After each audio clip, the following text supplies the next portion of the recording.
Senator Moreno down there suggested we open the hearing by playing Van Halen and Panama.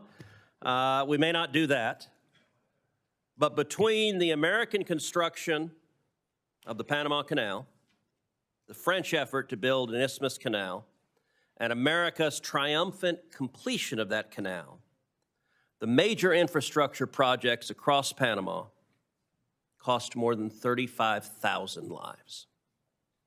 For the final decade of work on the Panama Canal, the United States spent nearly $400 million, equivalent to more than $15 billion today.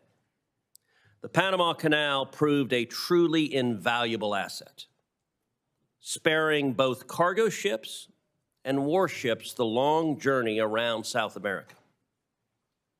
When President Carter gave it away to Panama, Americans were puzzled, confused, and many outraged. With the passage of time, many have lost sight of the canal's importance, both to national security and to the U.S. economy. Not President Trump. When he demanded fair treatment for American ships and goods, many in the media scoffed. But the Panama Canal was not just given away. President Carter struck a bargain. He made a treaty. And President Trump is making a serious and substantive argument that that treaty is being violated right now. This committee has jurisdiction under the Senate rules over the Panama Canal, and today we will examine evidence of potential violations. President Trump has highlighted two key issues. Number one, the danger of China exploiting or blocking passage through the canal. And number two, the exorbitant costs for transit. Chinese companies are right now building a bridge across the canal at a slow pace so as to take nearly a decade. And Chinese companies control container ports at either end. The partially completed bridge gives China the ability to block the canal without warning. And the ports give China ready observation posts to time that action. This situation, I believe, poses acute risks to U.S. national security. Meanwhile, the high fees for canal transit disproportionately affect Americans because U.S. cargo accounts for nearly 3/4 of canal transits. U.S. Navy vessels pay additional fees that apply only to warships. Canal profits regularly exceed $3 billion. This money comes from both American taxpayers and consumers in the form of higher costs for goods. American tourists aboard cruises, particularly those in the Caribbean Sea, are essentially captive to any fees Panama chooses to levy for canal transits. And they have paid unfair prices for fuel bunkering at terminals in Panama as a result of government-granted monopoly. Panama's government relies on these exploitative fees. Nearly 1/10 of its budget is paid for with canal profit. As those fees cascade through the American economy and the federal fisc, the Chinese Communist Party advances its global economic contest against the United States and takes a militaristic interest in the canal. While President Trump has rightly focused on these key issues, there are additional problems. In the last 2 years, the Canal Authority generated record revenue, even while transits were depressed by drought conditions. And the only comfort to delayed and overcharged ships is that Panama may invest in more freshwater reserves in the future. Even as it takes advantage of the global maritime system, Panama has emerged as a bad actor. Panama has for years flagged dozens of vessels in the Iranian Ghost Fleet, which brought Iran tens of billions of dollars in oil profits to fund terror across the world. And Chinese companies have won contracts, often without fair competition, as the infamous Belt and Road Initiative has come to Panama. China often engages in debt trap diplomacy to enable economic and political coercion. In Panama, it also seems to have exploited simple corruption. We have 4 panelists with us today. At Ranking Member Cantwell's request, we also invited the Deputy Administrator of the Panama Canal to appear today.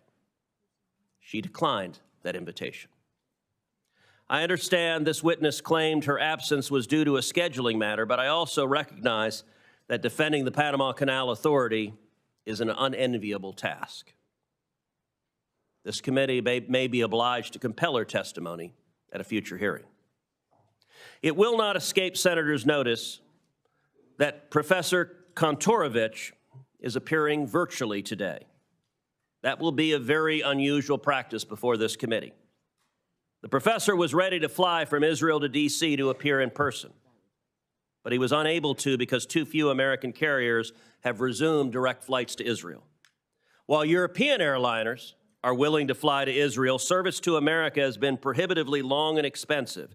Israel is America's closest ally in the Middle East, and U.S. carriers are refusing to fly there. Late last week, Delta Airlines announced it would finally restart direct flights to Tel Aviv in April. And I very much hope that United Airlines and American Airlines will very quickly follow suit and resume direct flights to Israel. Turning back to the topic at hand, I'm grateful to President Trump for raising public awareness about the state of the Panama Canal and the threats to American interests. We cannot afford to let American shippers be extorted. We cannot turn a blind eye if Panama exploits an asset of vital commercial and military importance, and we cannot stay idle while China is on the march in our hemisphere. I expect and hope the testimony today to enlighten on all of those issues. I will now turn to Ranking Member Cantwell for her opening statement. Thank you, Mr. Chairman, and thank you for having this important hearing and the witnesses that are here today and virtually. Access to the Panama Canal is essential. Maintaining America's supply chains, lowering inflation costs on consumers and goods, and ensuring our national security. With about 72% of the goods transiting the canal coming to or from U.S. markets, a stable waterway is vital for states like mine, where 1 in 4 jobs are related directly or indirectly to trade. Seattle-based SSA Marine, operated in the Manzillo International Terminal in Colón, Panama for the last 30 years, is our largest U.S. logistics presence in Panama, with 19 massive cranes, 3.5 million cargo containers, and employing over 1,000 people. In fact, Washington's maritime economy supports 170,000 jobs and $45 billion in revenue, and our U.S. maritime economy supports over 21 million jobs and almost $3 trillion in America's GDP. So anything that our committee can do to help grow our maritime economy, I'm all for. That is why it's so important that the committee not just focus on Panama, but the broader solutions to meet our U.S. maritime opportunities and challenges. This committee passed the Ocean Shipping Reform Act, led by our colleagues, Senator Klobuchar and Senator Thune, to address shipping costs and stop carriers from practices that delayed U.S. cargo or increased costs. This law also gave the FMC, our 2 commissioners that are here today, the ability to do better investigation. So I look forward to hearing about their investigation on the Panama Canal and these cost issues. And many members of this committee have worked on the infrastructure bill to do dock replacements in places like Alaska, rail improvements, pier infrastructure, safety improvements, container yard expansion, and I know that my colleagues who represent these maritime investments need a maritime workforce and continued investment. Many of our colleagues, Mr. Chairman, have great ideas. Senator Kelly and Young from the Senate, Representatives Garamendi and Kelly from the House, and they've been working with maritime stakeholders on these larger bills. But, Mr. Chairman, if this committee doesn't embrace this larger agenda, it's going to get decided in the Finance Committee. So I hope that we can get some of these issues and show that this committee is the Committee for Maritime Jurisdiction. A bill that provides a comprehensive strategy to rebuild America's supply chain supremacy, sea left capacity that we need to defend our interests in the South China Sea and the Indo-Pacific region, and to revitalize our nation's ports and shipbuilding capacity. A revitalized U.S. maritime strategy would not only be good for our economy, but critical for national security. At the same time, we face cyber threats from our foreign adversaries, and Panama is a perfect example, which brings us to the hearing today. I am concerned about Chinese-owned ports in Panama and their proximity to the canal. I'm also deeply concerned about the installation of Chinese equipment from Huawei and Chinese companies near the canal. This is why this committee successfully worked to get $3 billion in rip and replace at the end of last Congress. So if we're trying to get them out of U.S. ports and areas, we shouldn't certainly allow them in vessels and back doors in places like Panama. Mr. Chairman, I'd like to ask unanimous consent to enter into the record a letter from the two most recent U.S. ambassadors to Panama who make the case for continued U.S. investment in infrastructure and cybersecurity. Without objection. These ambassadors, thank you, Mr. Chairman, these ambassadors know better than anyone that America's adversaries have built backdoors into communication technology, software, supply chains, both software and hardware. So whether it's a crane over the port or a bridge, we cannot tolerate Huawei, TikTok, artificial intelligence, or other adversaries using a government backdoor.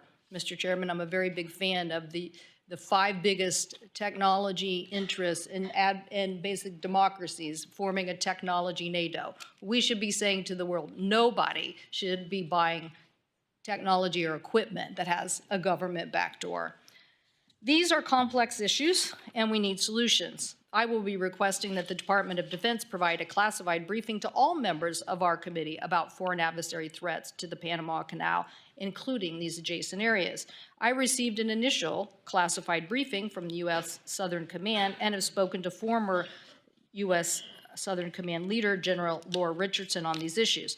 I also plan to go as a delegation or by myself to Panama and visit the Panama Canal Authority. I invite other members to do so, hopefully this spring. Any successful strategy also has to not just focus on cybersecurity and cooperation, and we'll ask some of our witnesses here today, but the larger issue is we need to understand what are the shortfalls of the current agreement that doesn't get at this upgraded technology concern. I would hope that Panama would be very cooperative in discussing these cybersecurity investments and what needs to be made. As we all know, the Panama Canal is, as an authority, independent, and the Chinese government don't start the shipping rates, but the authority has been grappling with historic rainfalls, climate change, and the solution, I believe, is for us to work together, as the Army Corps did before, on solutions in making sure that instability in water is not the cause of increase in rates. We need to work on these solutions.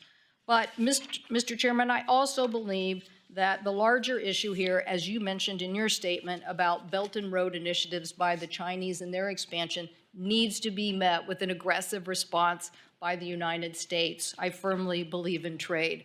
But again, easy for me to say, or maybe for Texas, when you're coming from a very trade-dependent state. But the issue is we didn't have an ambassador there for 5 years in Panama. For all my colleagues who hold up ambassadors, you should rethink your strategies when you do this, because holding up ambassadors and not dealing with these issues put us behind the 8 ball. Expanding exports to 95% of the world's consumers and roughly 3.5 billion people, I believe, is a good idea. I hope we can have a more aggressive strategy in Latin America. I think the proposals by Senator Cassidy and Bennett, the Americas Act, is an also like-minded thing of Latin American countries that we could join together in sort of a U.S., Mexico, Canada free trade agreement. And I also believe that a free trade agreement of the Americas that link modernization of all our FTAs in Latin America and the Caribbean would help, along with an aggressive strategy on saying no government backdoors and making the kind of investments that the Export-Import Bank can do to counter China. So, Mr. Chairman, thank you for organizing this important hearing. Such investments ensure resilient supply chains, boost exports, lower consumer costs, and most importantly, protect our national security. Thank you, Mr. Chairman. Thank you, Senator Cantwell. Our first witness today is Chairman Luis Sola of the Federal Maritime Commission. He was recently in Panama on a fact-finding mission and can speak to concerning developments that I noted in my opening statement. Chairman Sola, you're recognized for 5 minutes. Thank you, Chairman Cruz, Ranking Member Cantwell, and distinguished members of the committee. Thank you for the opportunity to speak today about the critical importance of the Panama Canal to U.S. trade and global commerce. I bring a unique perspective as someone who's not only served as a maritime regulator, but also lived and worked extensively in Panama. I have transited the Panama Canal over 100 times. This experience provides me with a profound understanding of the canal's significance and challenges it faces.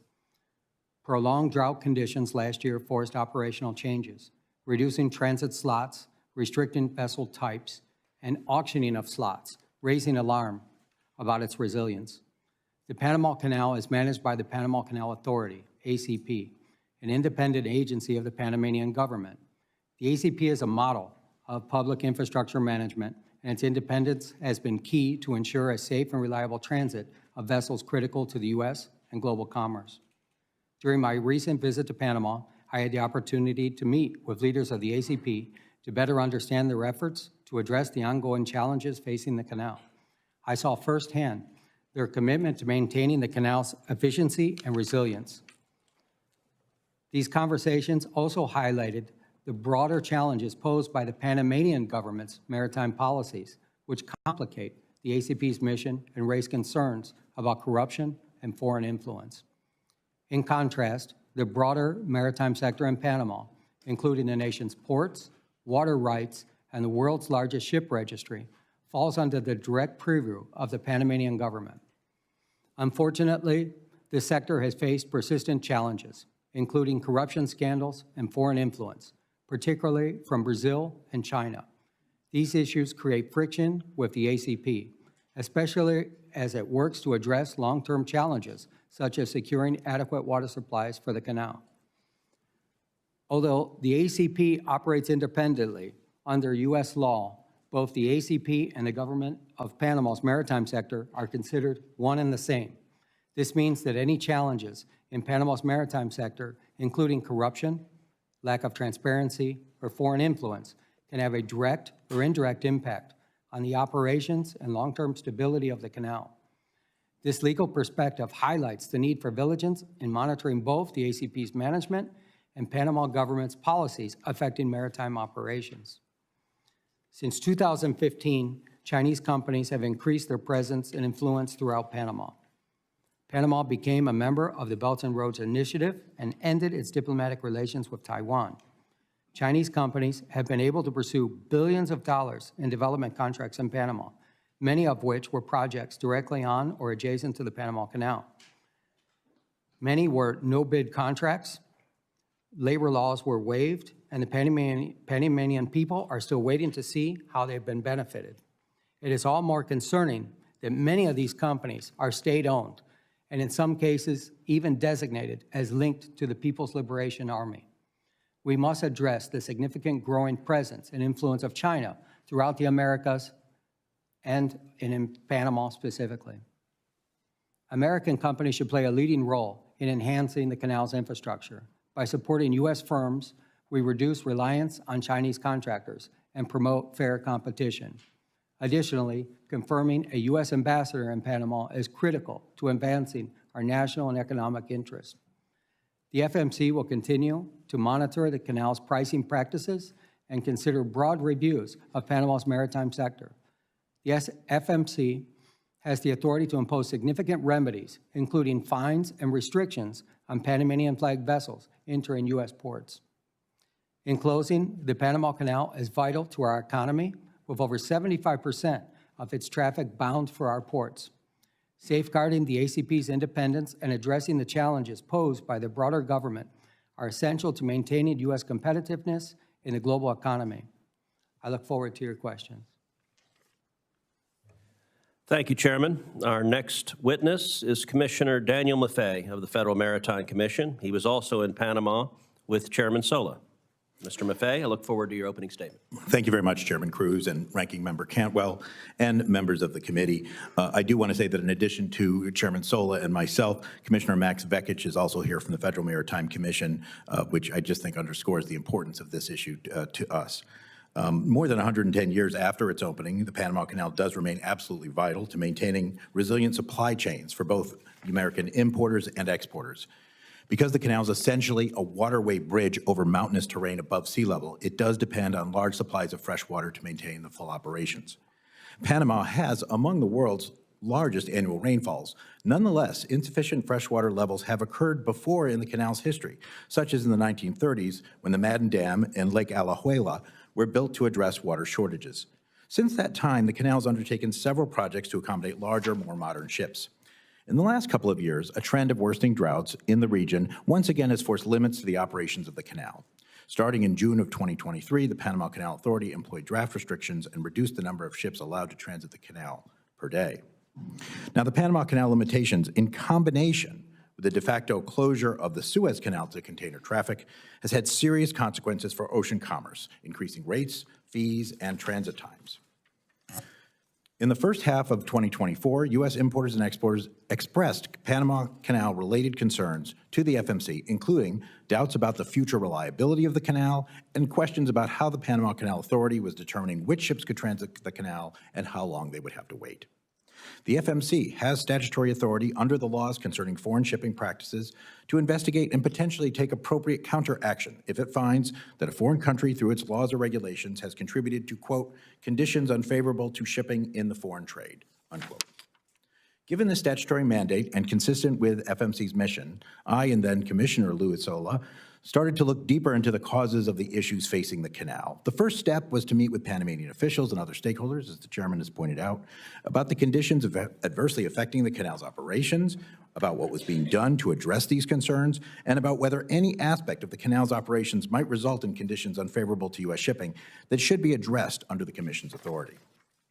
So we traveled to Panama, actually it was in July of 2024, and we met with then recently elected President Jose Molino and officials in his administration. We also met with the Panama Canal Authority, as well as private sector stakeholders.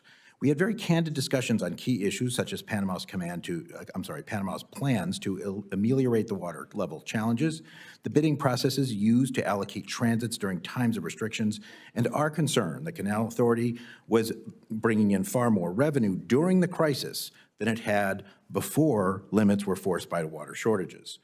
Both the government of Panama and the Canal Authority did answer our questions very substantively.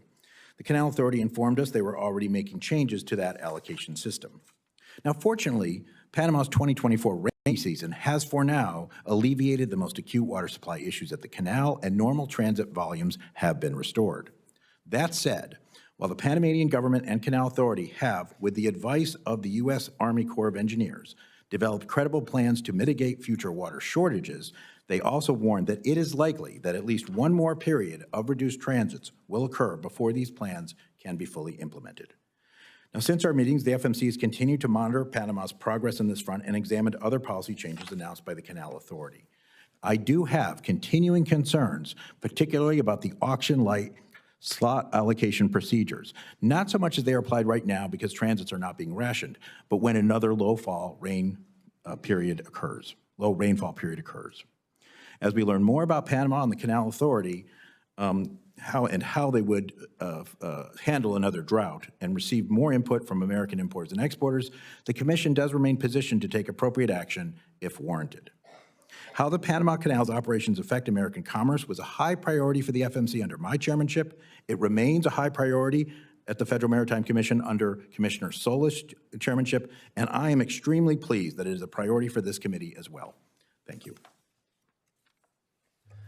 Thank you, Commissioner. Our next witness is law professor Eugene Kontorovich, who can explain Panama's treaty obligations and the remedies the U.S. might seek for potential violations. Professor Kontorovich is appearing virtually, and Professor, you're recognized for your opening statement. Chairman Cruz, Ranking Member Cantwell, honorable members of the committee, I appreciate and regret the opportunity to testify before you remotely. I've been asked to discuss possible violations of the treaty concerning the permanent neutrality and operation of the Panama Canal entered into between the two countries in 1977.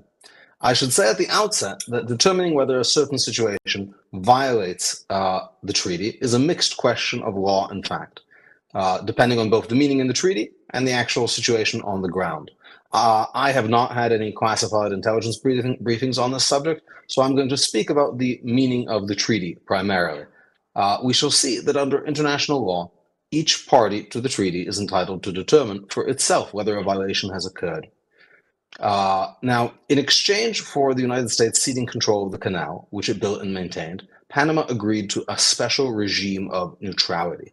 The essential features of this regime of neutrality is that the canal must be open to all nations for transit, that's Article 2, equitable tolls and fees, Article 3, an exclusive Panamanian operation, Article 5, the prohibition of any foreign military presence, Article 5. Article 5 provides that only Panama shall operate the canal.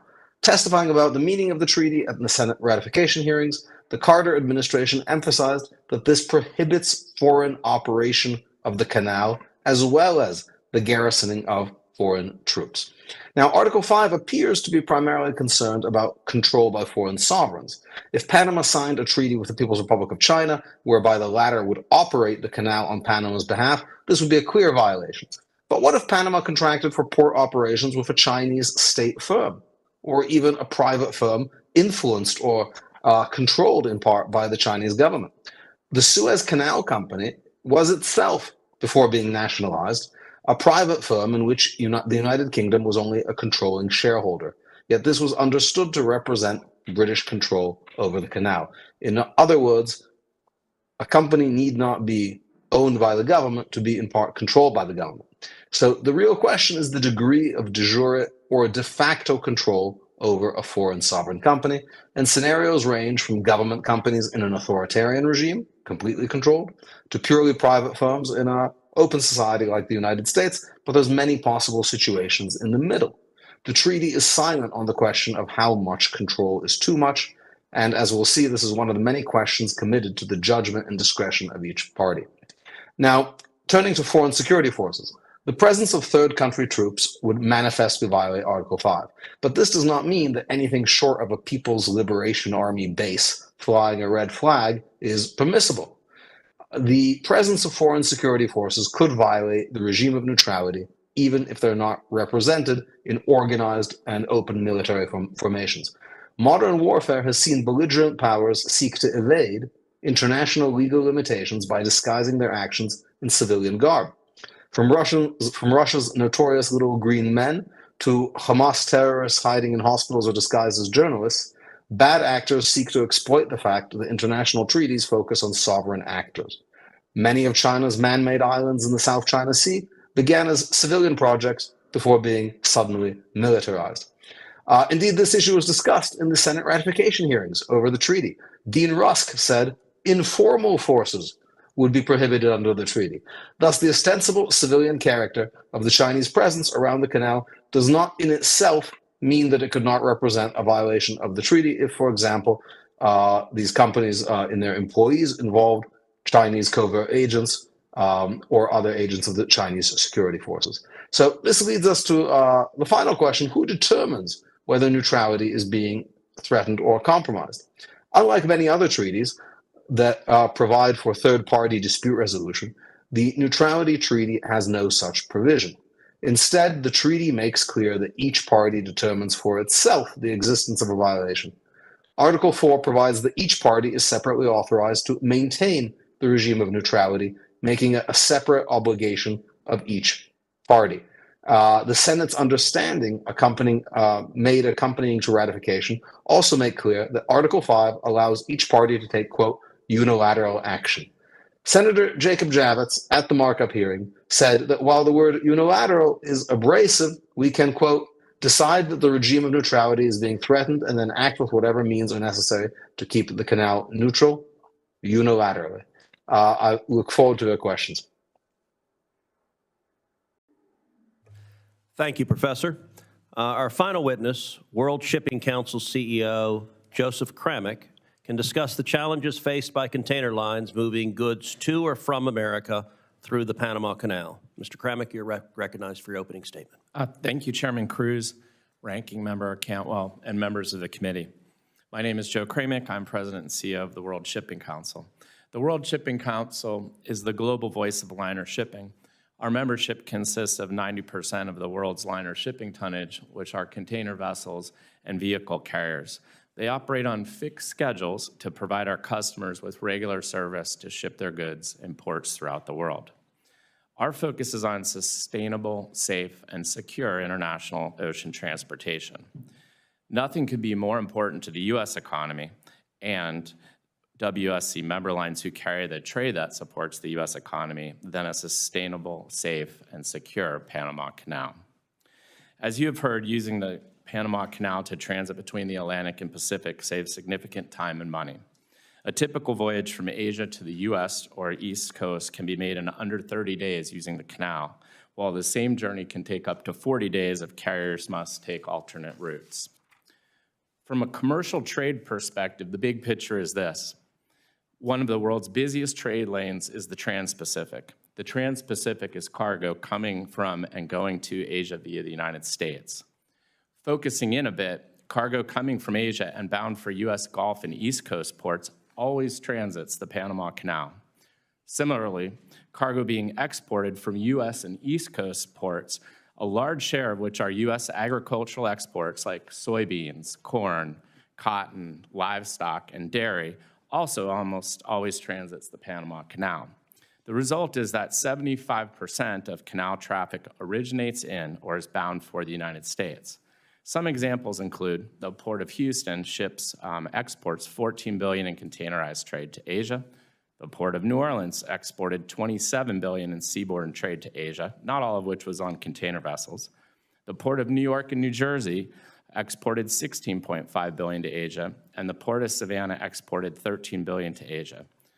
Our member lines are the largest users of the Panama Canal, and we carry the bulk of this trade. Global ocean trade is always facing challenges, as you've heard, and the Panama Canal is no exception. We've talked about the drought in 2023 and the historic low water levels that it caused in Lake Gatun, which feeds the canal locks, a unique system that is a freshwater feed as a result, as contrasted to an ocean-to-ocean system, which the French tried and failed, but which is actually active in the Suez Canal. These low water levels reduce transits from 36 transits a day to as low as 22 per day. Additionally, the low water levels required a reduction in maximum allowable draft levels, or the depth of the ship below the waterline, which for our members reduced the amount of containers they could carry through the canal. This resulted in a 10% reduction in import volumes for U.S. Gulf and East Coast ports, with the Port of Houston experiencing a 26.7% reduction. Looking forward, the volume of containerized trade coming into the United States remains at near record levels and continues to expand. 2024 numbers are just out, and the inbound trade to the U.S. expanded 15%, which is second only to the 17.5% inbound traffic we experienced during the pandemic-driven demand. Just yesterday, the Port of Houston reported record-breaking trade volumes with an 8% increase.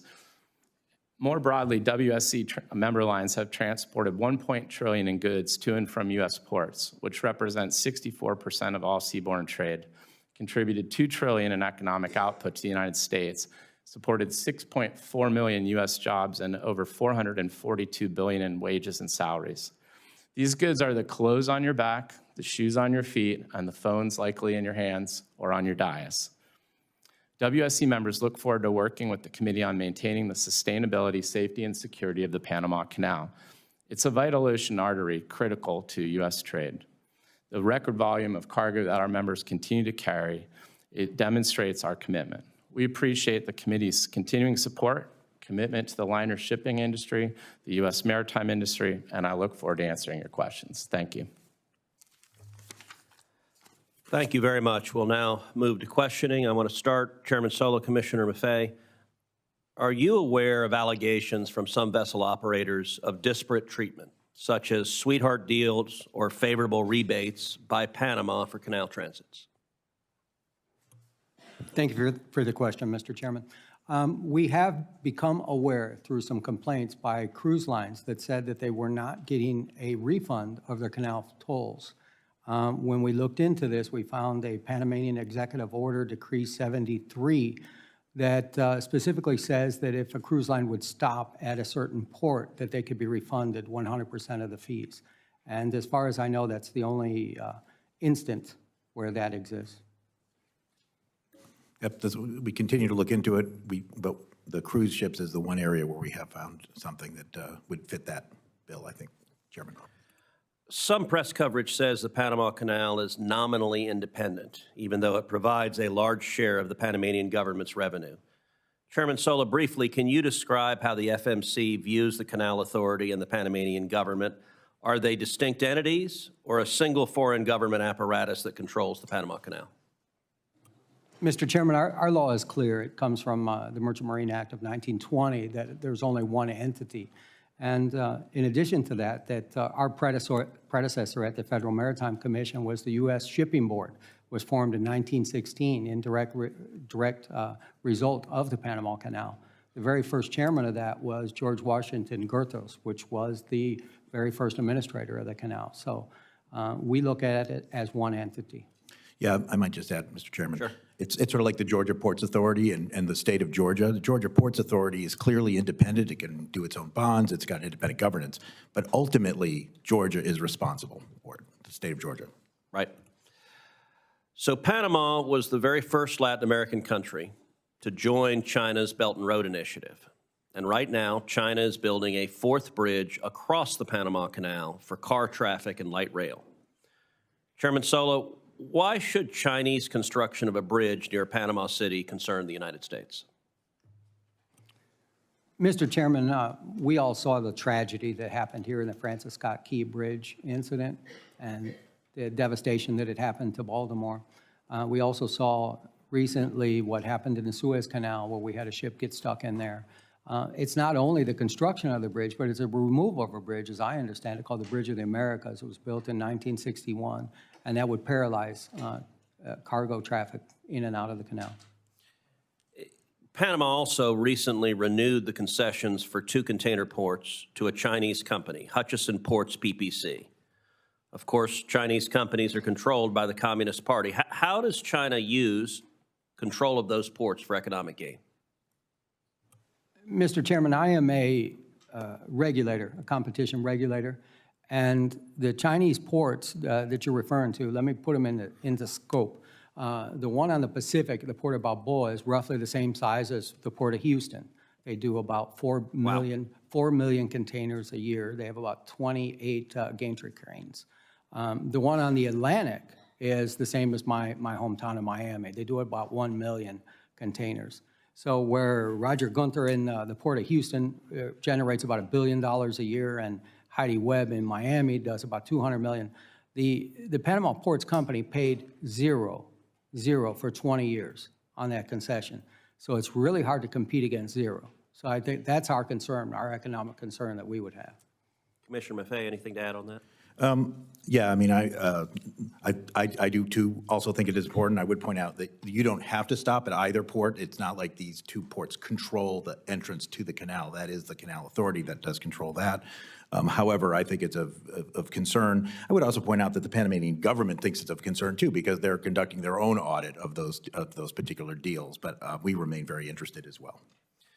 So, Professor Kontorovich, I want to turn to the treaty.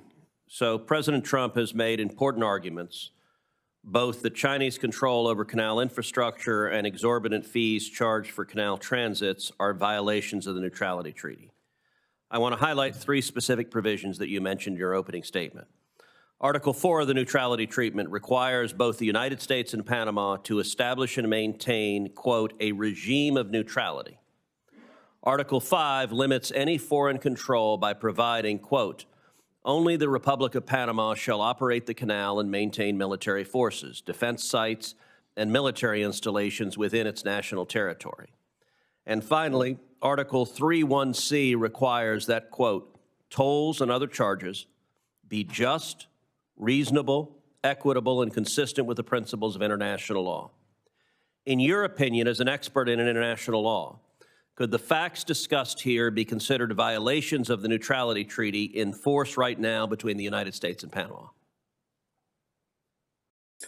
So I think, Senator, I think potentially they could. but it's impossible to say definitively without knowing more, in particular about the degree of Chinese control and involvement in these companies. I think it's important to note that these port operation companies that operate the ports on both sides, when they received their first contract, it was just a few months before Hong Kong was handed over to China. In other words, they received them as British companies, sort of very oddly, just a few months before the handover.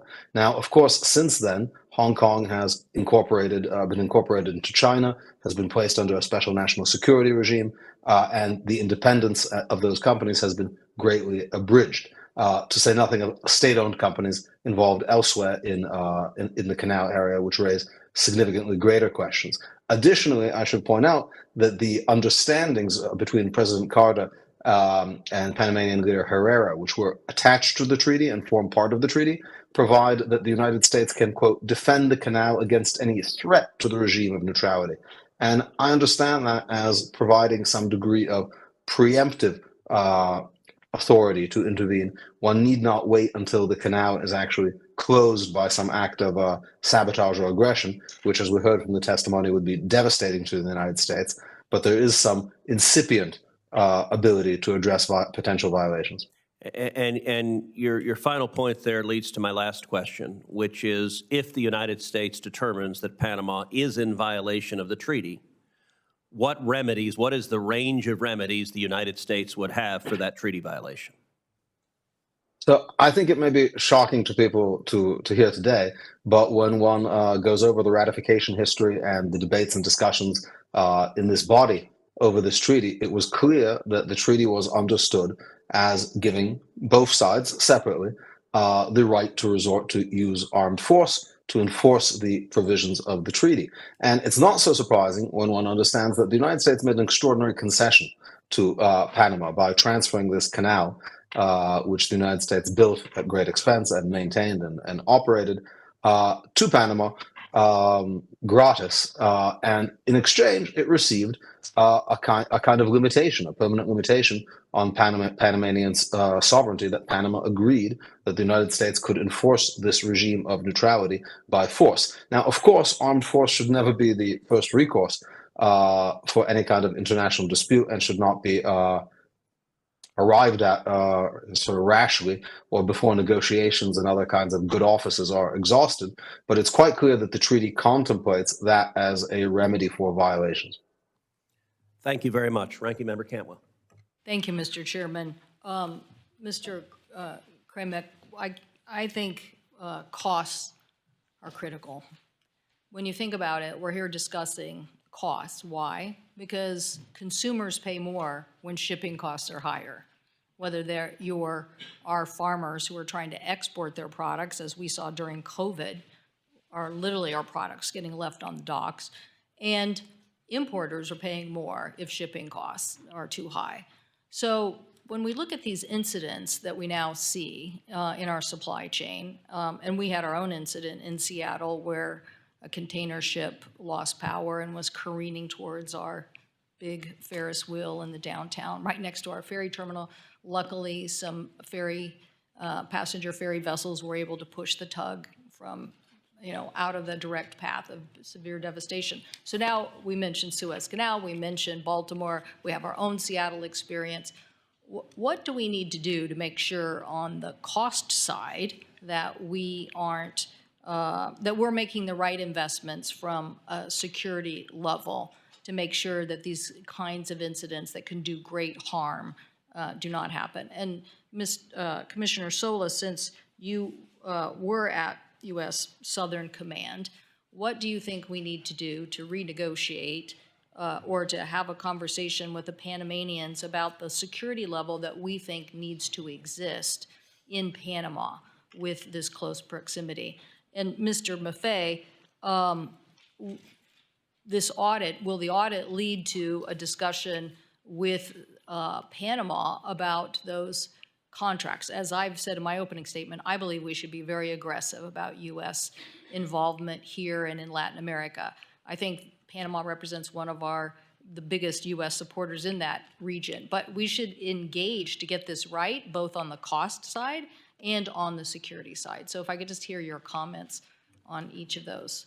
Thank you, Senator Cantwell. Well, certainly even one incident is unacceptable from a safety perspective that you're citing. Our members work tremendously hard with the International Maritime Organization, the U.S. Coast Guard, and other entities to try to have the safest operations possible.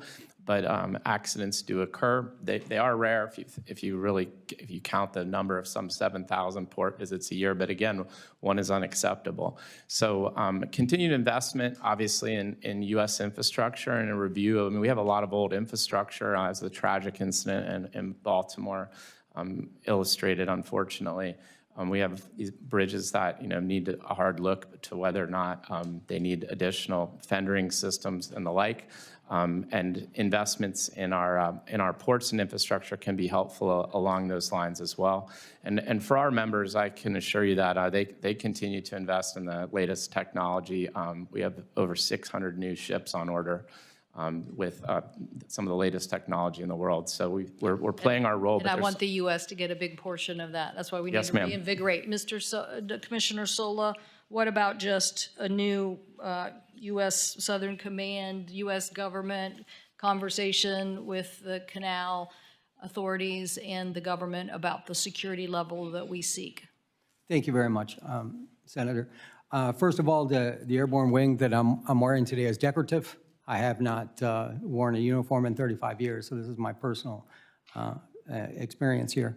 I believe that the security of the canal has always been understood to be provided by the United States. Panama does not have a military, and I always believe that there's been a close relationship with Southern Command that we would provide that, and it would be nice to see if we had a formalization of that in one way or another, because I don't believe that it's in the treaty at all.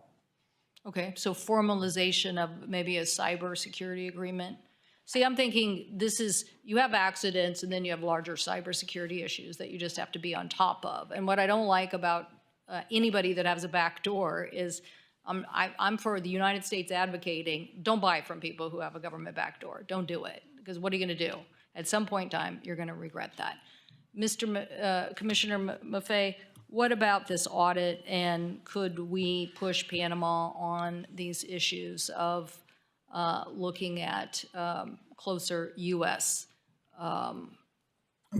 infrastructure instead, particularly since, the sea change here is like what everybody said. Like, everybody thought this was Hong Kong, then it turned into China. We didn't have an ambassador after that. Next thing you know, they've made more aggressive postures. They're making aggressive postures everywhere. That's why the United States saying no government backdoors in technology and getting 5 other technology nations and democracies to say the same thing and evangelize that every day is going to help us. Yeah.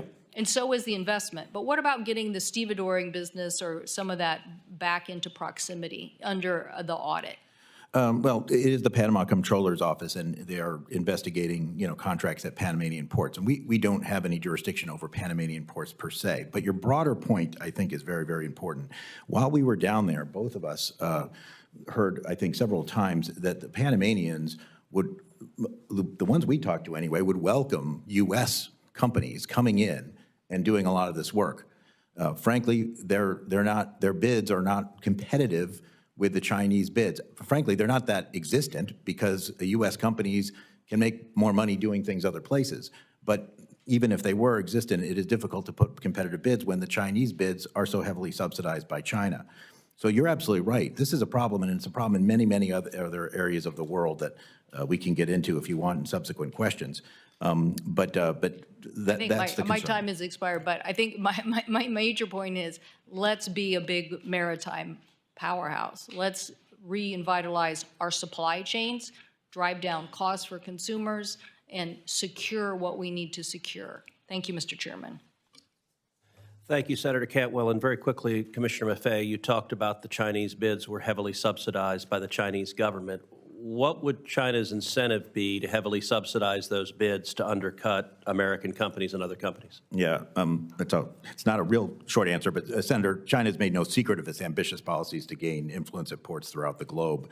It's invested in 129 ports in dozens of countries. It runs a majority of 17 ports. That does not include this Hong Kong company, right? So that's just direct Chinese-owned ports. So it has been a part of their Belt and Road strategy, whatever you want to call it, the Maritime Silk Road for decades.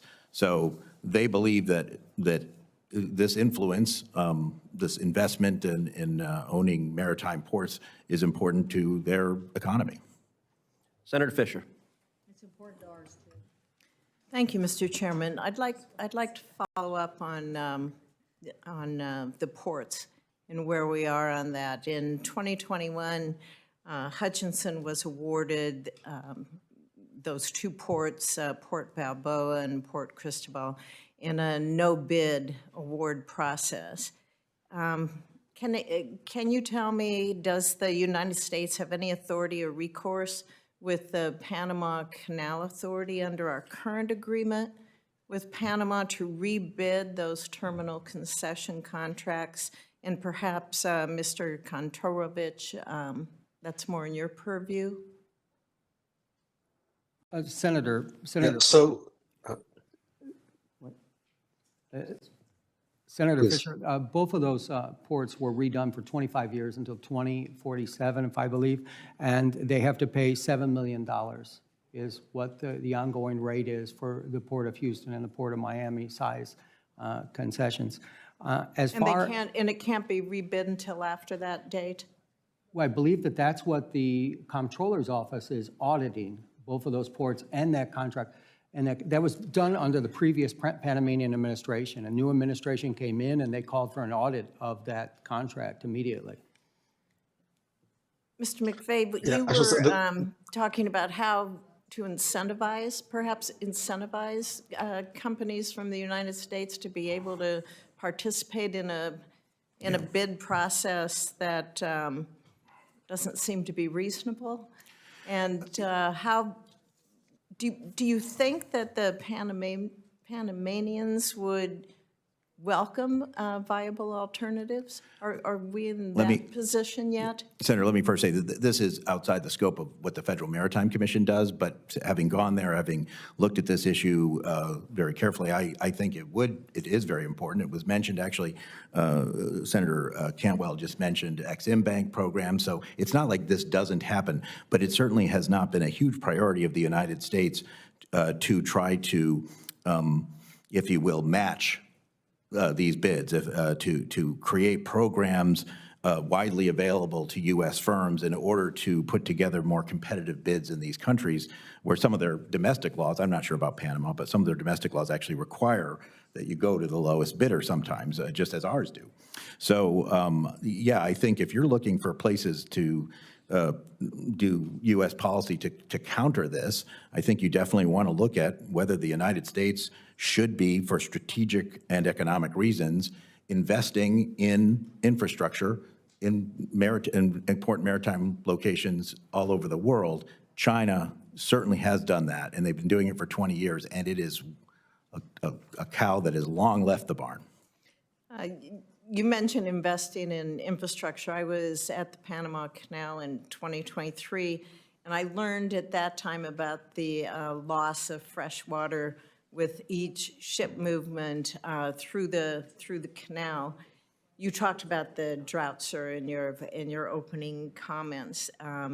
Fresh water is vital to the workings with the canal. How effective do you think investments in increasing that freshwater storage are? Are they happening? Are they viable? You touched on it briefly in your opening comments, but how do we see those investments happening so that we can have operational stability? Yeah, it's a good question, a bit out of my purview, but I will say that there's several investments. There is water reclamation, pumping water up, et cetera.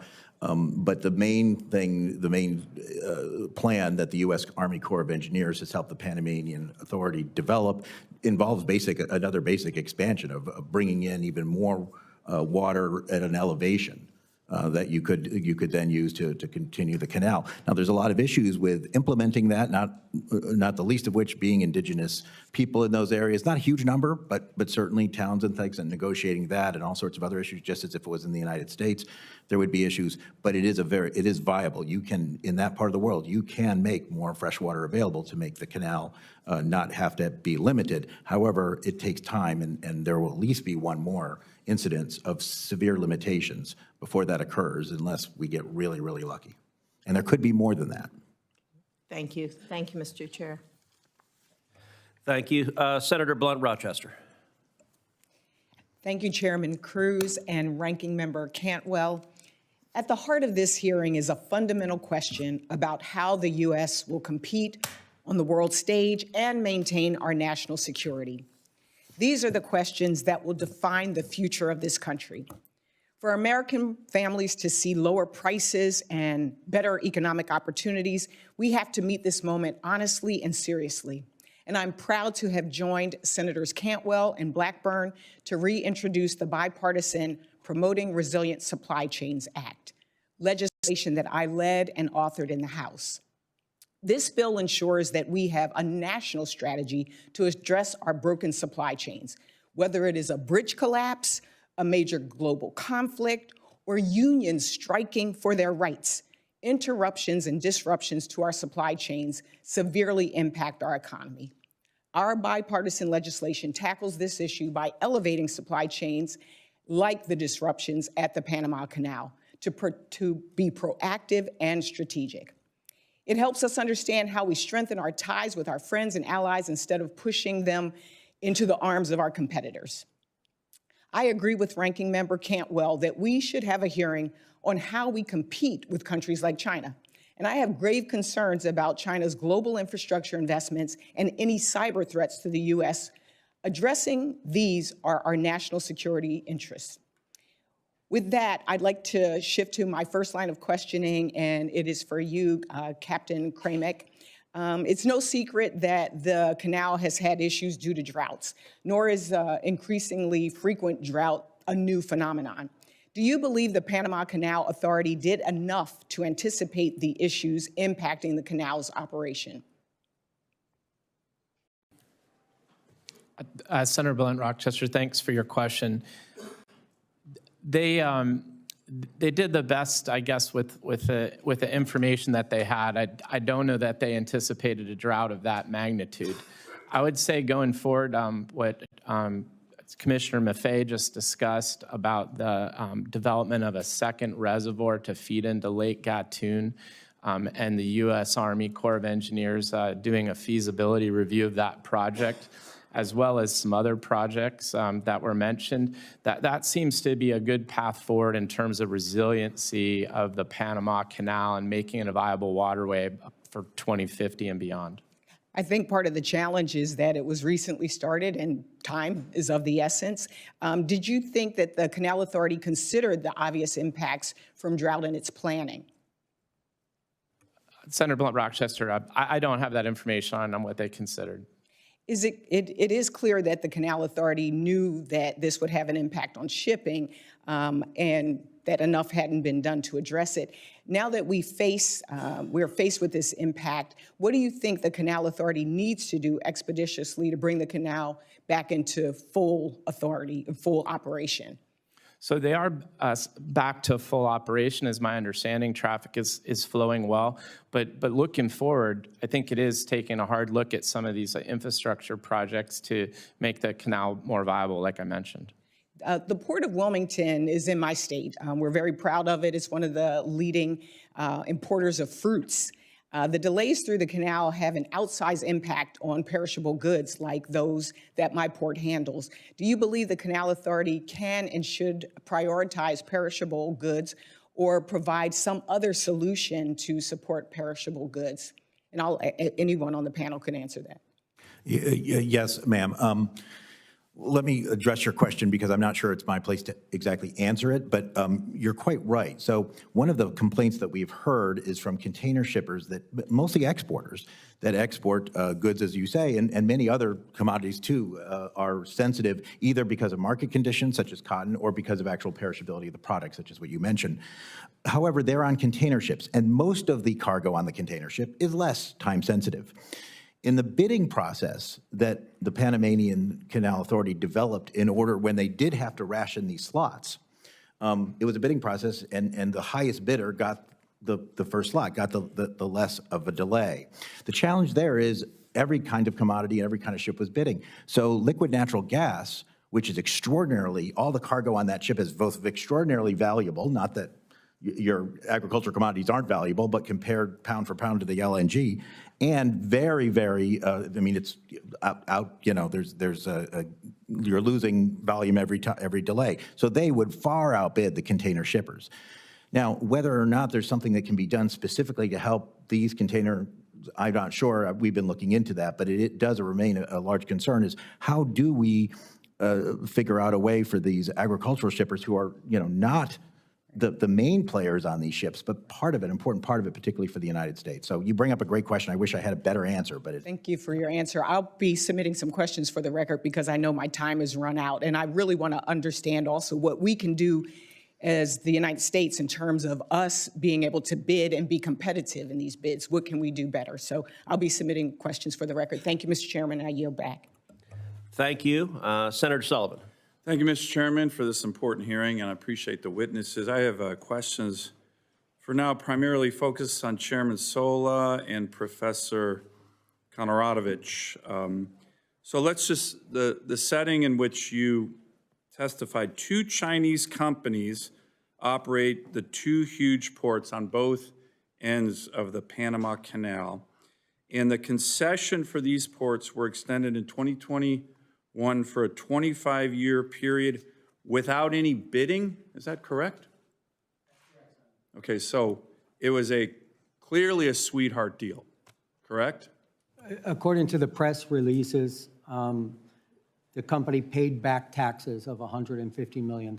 And the Panama Deputy Attorney General has now objected to that. That's my understanding. Is that correct? The comptroller of the country has asked for an audit of. But someone objected to it when it was going on. A lot of people objected to it. So Chinese Communist Party officials are known to bribe other officials in countries all around the world. We know that. They do it all the time. No offense to Panama, but they don't have the greatest reputation of having officials who aren't on the take. So is there any evidence that the Chinese bribed people for this great concession? And if so, Professor, would that be a violation of the treaty? Let's assume we find evidence that Chinese Communist Party officials bribed Panama officials for this sweetheart deal. Would that be and I think it's probably likely because the Chinese do this everywhere. Would that be a violation of this treaty? So in itself, that would not be a violation.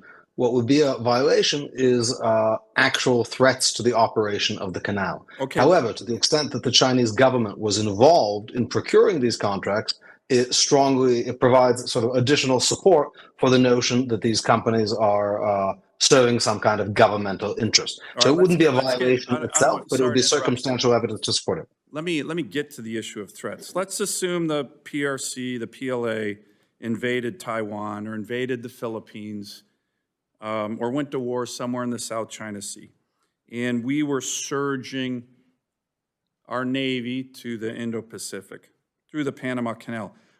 Are the companies now on controlling both sides of the Panama Canal, the Chinese companies, subject to the PRC's national security laws that mandate cooperation with the military, with state intelligence agencies?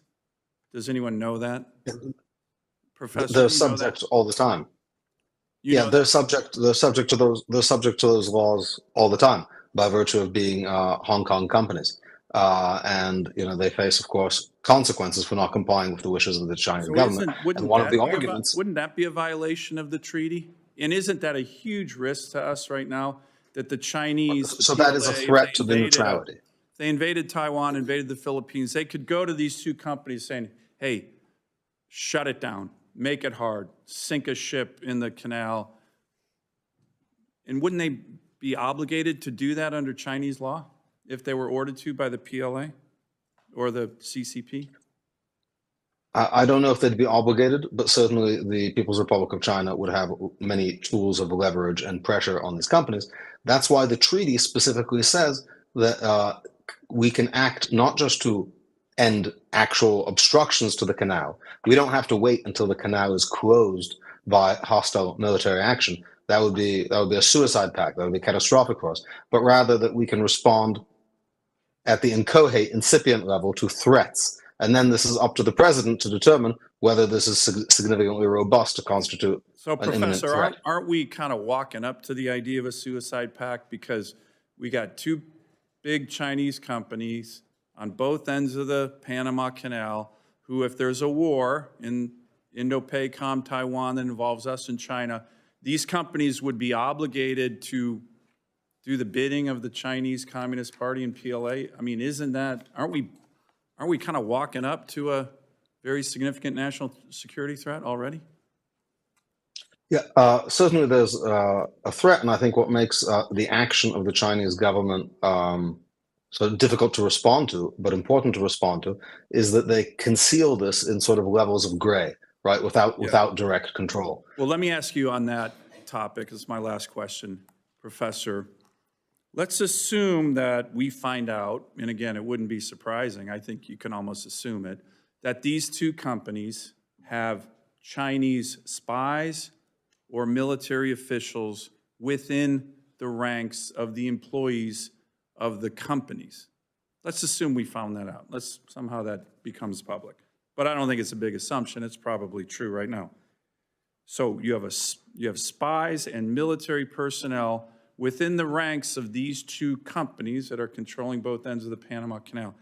For you, Professor and Chairman Sola, wouldn't that be a blatant violation of Article 5 of the Neutrality Treaty, if that were true? Yeah. Which probably is true. Yes. What's your I answer, do think Professor? that it would be I do think it would be a clear violation.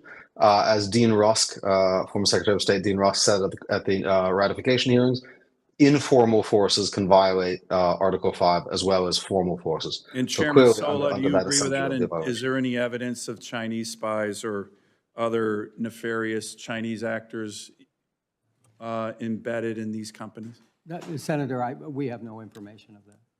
Okay. And that's not under the purview of the federal. But you agree that would be a violation of Article 5 of the Neutrality Treaty? I do. Thank you. Thank you, Mr. Chairman. Thank you. Senator Baldwin. Thank you.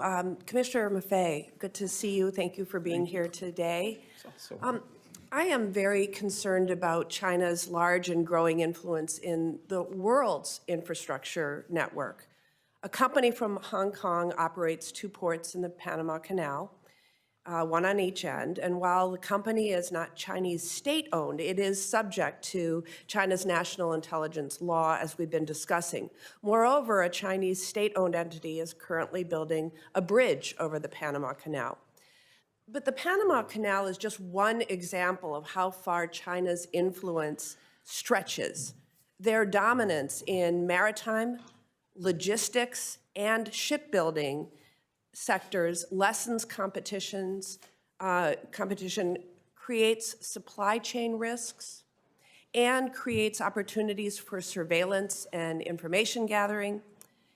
In order to facilitate the movement of goods throughout the world, it's essential to have a secure and level playing field, which we currently don't. Chinese current practices do not allow for that. The United States Trade Representative recently investigated China's practices in the commercial shipbuilding sector under Section 301, and recently concluded that their dominance is a burden to United States commerce. A few decades back, we were the dominant country in commercial shipbuilding. In 2023, we built 5 commercial ships, and China built over 1,700, according to that according to that investigation. So what policies would you recommend to prioritize growth of the United States' influence in the maritime and logistics sector to compete with China and level the playing field? Answer in less than a minute. Yep. Senator Baldwin, it's very good to see you again, and we were colleagues for one term in the House, and I appreciate that. I think the best I can answer in a short term is to amen to everything you said. And as an illustration, Senator Sullivan was talking about Hutchison Ports. That's actually the same company that runs terminals on both ends of the canal. I am concerned about that. However, if we want to be concerned about that, all of us should lose a lot more sleep than we're losing. Because if there's spies there, then there might be spies at other Hutchison ports. And there are other Hutchison ports in almost every part of the world. They own the largest container port in the United Kingdom, Felixstowe, which is responsible for nearly half of Britain's container trade. They control major maritime terminals in Argentina, Australia, the Bahamas, Germany, Indonesia, Mexico, Myanmar, the Netherlands, South Korea, and Tanzania. If owning and managing adjacent ports means that China somehow has operational control or strategic control over the Panama Canal, they also have it over the Suez, the Singapore Straits, the Mediterranean Sea, and the English Channel. That's just one aspect of what you were talking about. That doesn't include the shipbuilding, heavily subsidized, such that now I believe over half of new ships that are in the companies that belong to the World Shipping Council are coming from China, not because these are bad companies, but because they're undercutting other things. It's a problem that has been going on for 20 years, which makes it very difficult to answer your question. It is a long answer. This is not a problem that occurred last week. This is not something that President Trump identified. This was going on all of President Biden's term, but all of President Trump's first term. It has been going on for decades and decades through both U.S. Republicans and Democrats as president. The only thing I can say is I echo what Ranking Member Cantwell said, and I think others of both parties have echoed it, that we need some sort of overall maritime strategy. We have to acknowledge that this is part of our national security, that economic resilience is extraordinarily important, and I believe this is the greatest country in the world. I think if we start countering some of these efforts, we can do it, but it has to become a national priority.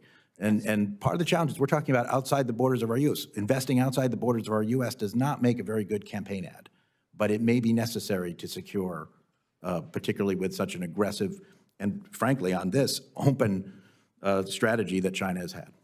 Thank you for that answer. I know my time is now short. I will allow Professor Kantorovich to answer this for the record. But Professor, I'd like to ask for your help in finding productive actions we can take to overcome some of the challenges that are being discussed today. I'm confident that we can find bipartisan solutions to pursue. It is my view that we should strengthen our relationship with Panama through mutually beneficial actions. For one, we should have a fully staffed embassy. The United States went without an ambassador to Panama from 2018 to 2022, largely due to partisan gridlock in the Senate confirmation process. So what additional strategies would you suggest the U.S. pursue to encourage Panama to enhance its security relationship with us, the United States of America, rather than China? And how can we leverage the strength of the American private sector to encourage more investment in the important infrastructure projects where China currently has a strong presence, in fact, dominance? Thank you. So my understanding of the Chinese advantage is that to the extent that they're willing to use their government wealth to consistently underbid contracts, they have an advantage that can't be beat. And thus leaving these kind of issues to contracting is going to put American companies perpetually at a disadvantage. I think one potential action would be to make clear to Panama that based on these changes that have occurred over the years, increasing Chinese control over Hong Kong, the passage of the National Security Law, the Belt and Road Initiative, the military-civilian integration doctrine of China, that contracts with Chinese-based companies are considered suspect and incompatible with the neutrality regime of the treaty, that would at least give American companies and other truly private companies a fighting chance.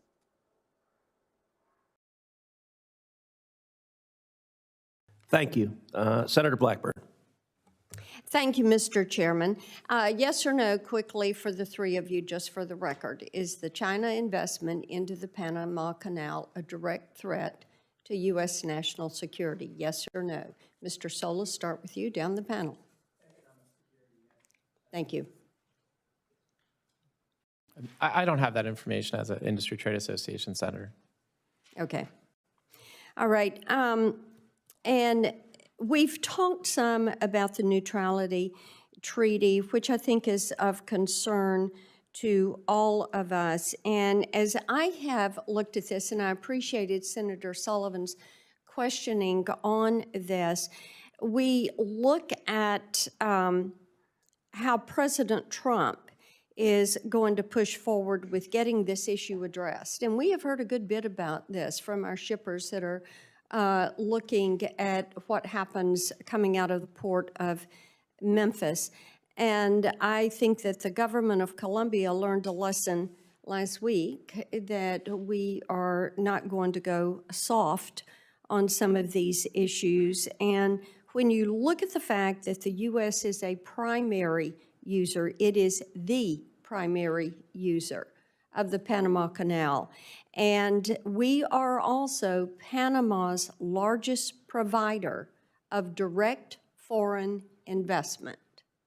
I think those two things should be significant. Our foreign investment into Panama is $3.8 billion annually. This is why people are looking at this issue. So, Professor, let me come to you on this, and we thank you for joining us remotely. Shouldn't our investment in Panama be contingent on their adherence to that neutrality committee, ensuring that Panama and Panama alone would control that canal? So certainly that is an action we can take to enforce the treaty and to enforce our understanding of the treaty. That's an action we can take even without the treaty. Right, so to the extent that the United States considers the Chinese operation of facilities around the canal to be against its interests, it can certainly condition aid and economic relationships on the exclusion of China. Now, the United States has typically not worked that way, and that may be one of the reasons why, as we heard in the testimony, China has basically made inroads everywhere. But for that, we don't even need the treaty. Certainly, if we consider the treaty to be violated, measures like that, far short of the armed force authorized by the treaty, would be reasonable and Professor, productive let me places to start. interrupt you there because I do want to move on. I think that as you look at how China has used the Belt and Road Initiative, and we've talked some about that this morning, we know that they have pushed the digital yuan. And I am concerned that given their control over much of that infrastructure around the canal, that they would attempt to force U.S. shippers or our allies to bypass the dollar and use the digital yuan as they are in other countries where they're practicing debt diplomacy and where they're expanding the Belt and Road Initiative. So Chairman Sola, could you speak for a moment about the potential for fee manipulation with the CCP? Because, as I mentioned, we are hearing a good bit about that. We are hearing that the toll structure disadvantages U.S. companies, that the Canal Authority has begun charging millions of dollars to skip the queue, and these fees put many bulk shippers in an adverse position, and these bulk shippers have a huge impact on ports along the lower Mississippi River. And, you know, these exorbitant fees are there unless you're going to face delays at the canal. And then the impact of hearing these Chinese companies would preference the yuan as opposed to the dollar. Thank you, Senator. The fees that I think we are looking at, or we have been looked at, and the reason that we went there was because of the auctioning of the slots. And so what Panama did is they had a smaller percentage, maybe 20% allocation, and then they moved it up to 30% and 40% because it became a moneymaker for them. So as they reduced... Okay, and let me interject here. The auctioning of the slots gives these the right to skip the queue. Yes, ma'am. Okay, so just for the record there, continue. So the auctioning of the slot, under maritime law, it's first come, first served, but Panama's always put a certain percentage aside. And they started to put more and more. So we got a lot of complaints. We got a lot of complaints from LNG carriers that paid $4 million to go through. And we got a lot of complaints from agriculture that didn't have the money to pay to go through because their goods were gonna go down. So if you look at the financial statements, I'm a nerd, I look at financial statements of everybody. But the canal increased the amount of revenue that they had from about $500 million to $1.8 billion in the last 3 years, just because of those fees. So this is what is very concerned to us and for the American shippers. And have you seen a tendency to preference the digital yuan over the dollar? I've heard of the digital yuan, and I've also heard of it used in international shipping as a currency. It is something that I would say that we have an eye on because we have a digital shipping exchange rule coming up, but we will keep monitoring it. Okay, thank you, Mr. Chairman. Thank you. Senator Klobuchar. Thank you very much, Mr. Chairman. And I can't help but think as we debate this issue of the Panama Canal, while it is important, if you want to look at what's happening right now, as in the middle of the night last night when an executive order was issued by, well, not an executive order, just a memo by the acting budget director, which put a pause on all federal funding for not only NIH research of cancer trials and not only Head Start, and people are in a panic and calling our offices. It's also a severe problem for trade and America's innovation. Freezing all federal funding already granted to improve port and freight infrastructure through the Port Infrastructure Program seems to me a major problem we should be addressing if we're talking about America's shipping interests. But I will go to the topic at hand. The Panama Canal is a critical trade corridor that allows for American farmers, other businesses to reach international customers. I care a lot about this shipping issue. As many of you know, Senator Thune and I joined forces 2 years ago to pass a very important bill that took on the international shippers in terms of giving more power to the Maritime Commission in taking on the rates they were charging businesses and farmers and manufacturers in America. And it actually immediately had an impact because they knew what was coming their way and continues to. I'll get to that in a minute. But I do want to raise with you, Commissioner Maffei, do you know of any instances where the United States has been singled out or treated unfairly under the neutrality treaty in the operation of the canal? I do not. I would add that one of the reasons why saying the U.S. is disproportionately affected by raises in canal fees and other kinds of fees at the canal is because the United States disproportionately utilizes the canal. Right, and that's something that would affect the total number of fees, and we know it is a critical trade corridor, and want to continue to use that corridor and be treated in a fair way. But I do think one of the things that hasn't been brought out as we look at the periods of congestion or reduced capacity at the canal, which we know have occurred, like we saw with last year's drought, can delay shipments, increase transportation costs, potentially leading to higher consumer prices. Commissioner, what steps can be taken to minimize disruptions and prevent cascading costs for consumers during periods of operational strain? At the Panama Canal. Yes. I mean, the main thing is that, companies, importers and exporters need to make sure that they have very resilient supply chains. Depending on any one sea lane is awfully risky in this very, very difficult to predict world.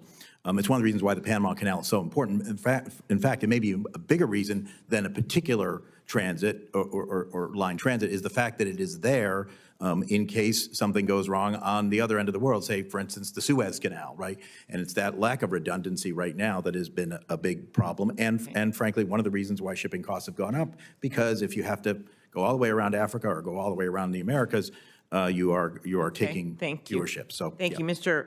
Kromick. In your testimony, you described how drought-reduced imports at U.S. ports. Do these reductions affect prices for American consumers, or could they? Yes. Okay, thank you. I love that short answer. Ocean Reform Act, I mentioned. Back to you, Commissioner.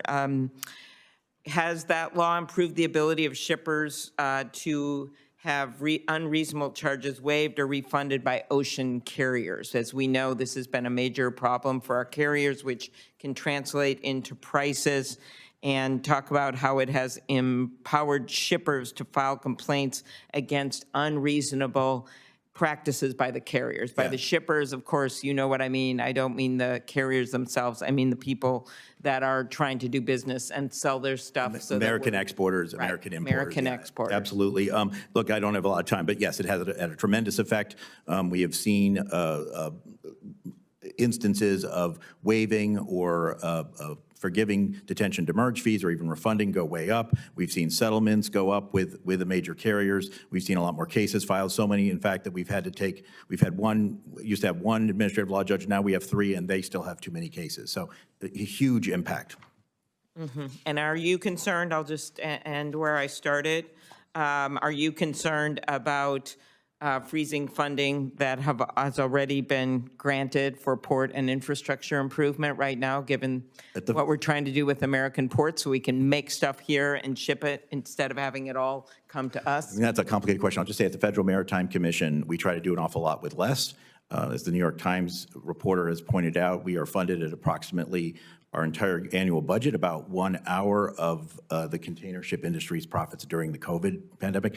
Because of that legislation and subsequent appropriations, that's more like 68 minutes now. It's still a fraction of it. I don't know where, and I don't believe the chairman knows where. Well, of course, we only found this out 12 hours ago at midnight from an unknown bureaucrat. So our hope is that we will be able to give you those numbers to show what will happen to infrastructure if we simply freeze funding for all of these things across America. Thank you. Thank you. Senator Budd. Thank you, Mr. Chairman. Again, thank the panel for being here. It's good to see you all. Mr. Sola, the November 2024 report from the U.S.-China Economic and Security Review Commission, it details China's efforts to deepen ties with countries across Latin America and the Caribbean. So, Mr. Chairman, I'd like to ask unanimous consent to enter that report into the record. Mr. Chairman, if that's okay? Without objection. Okay. All right. Thank you. All right.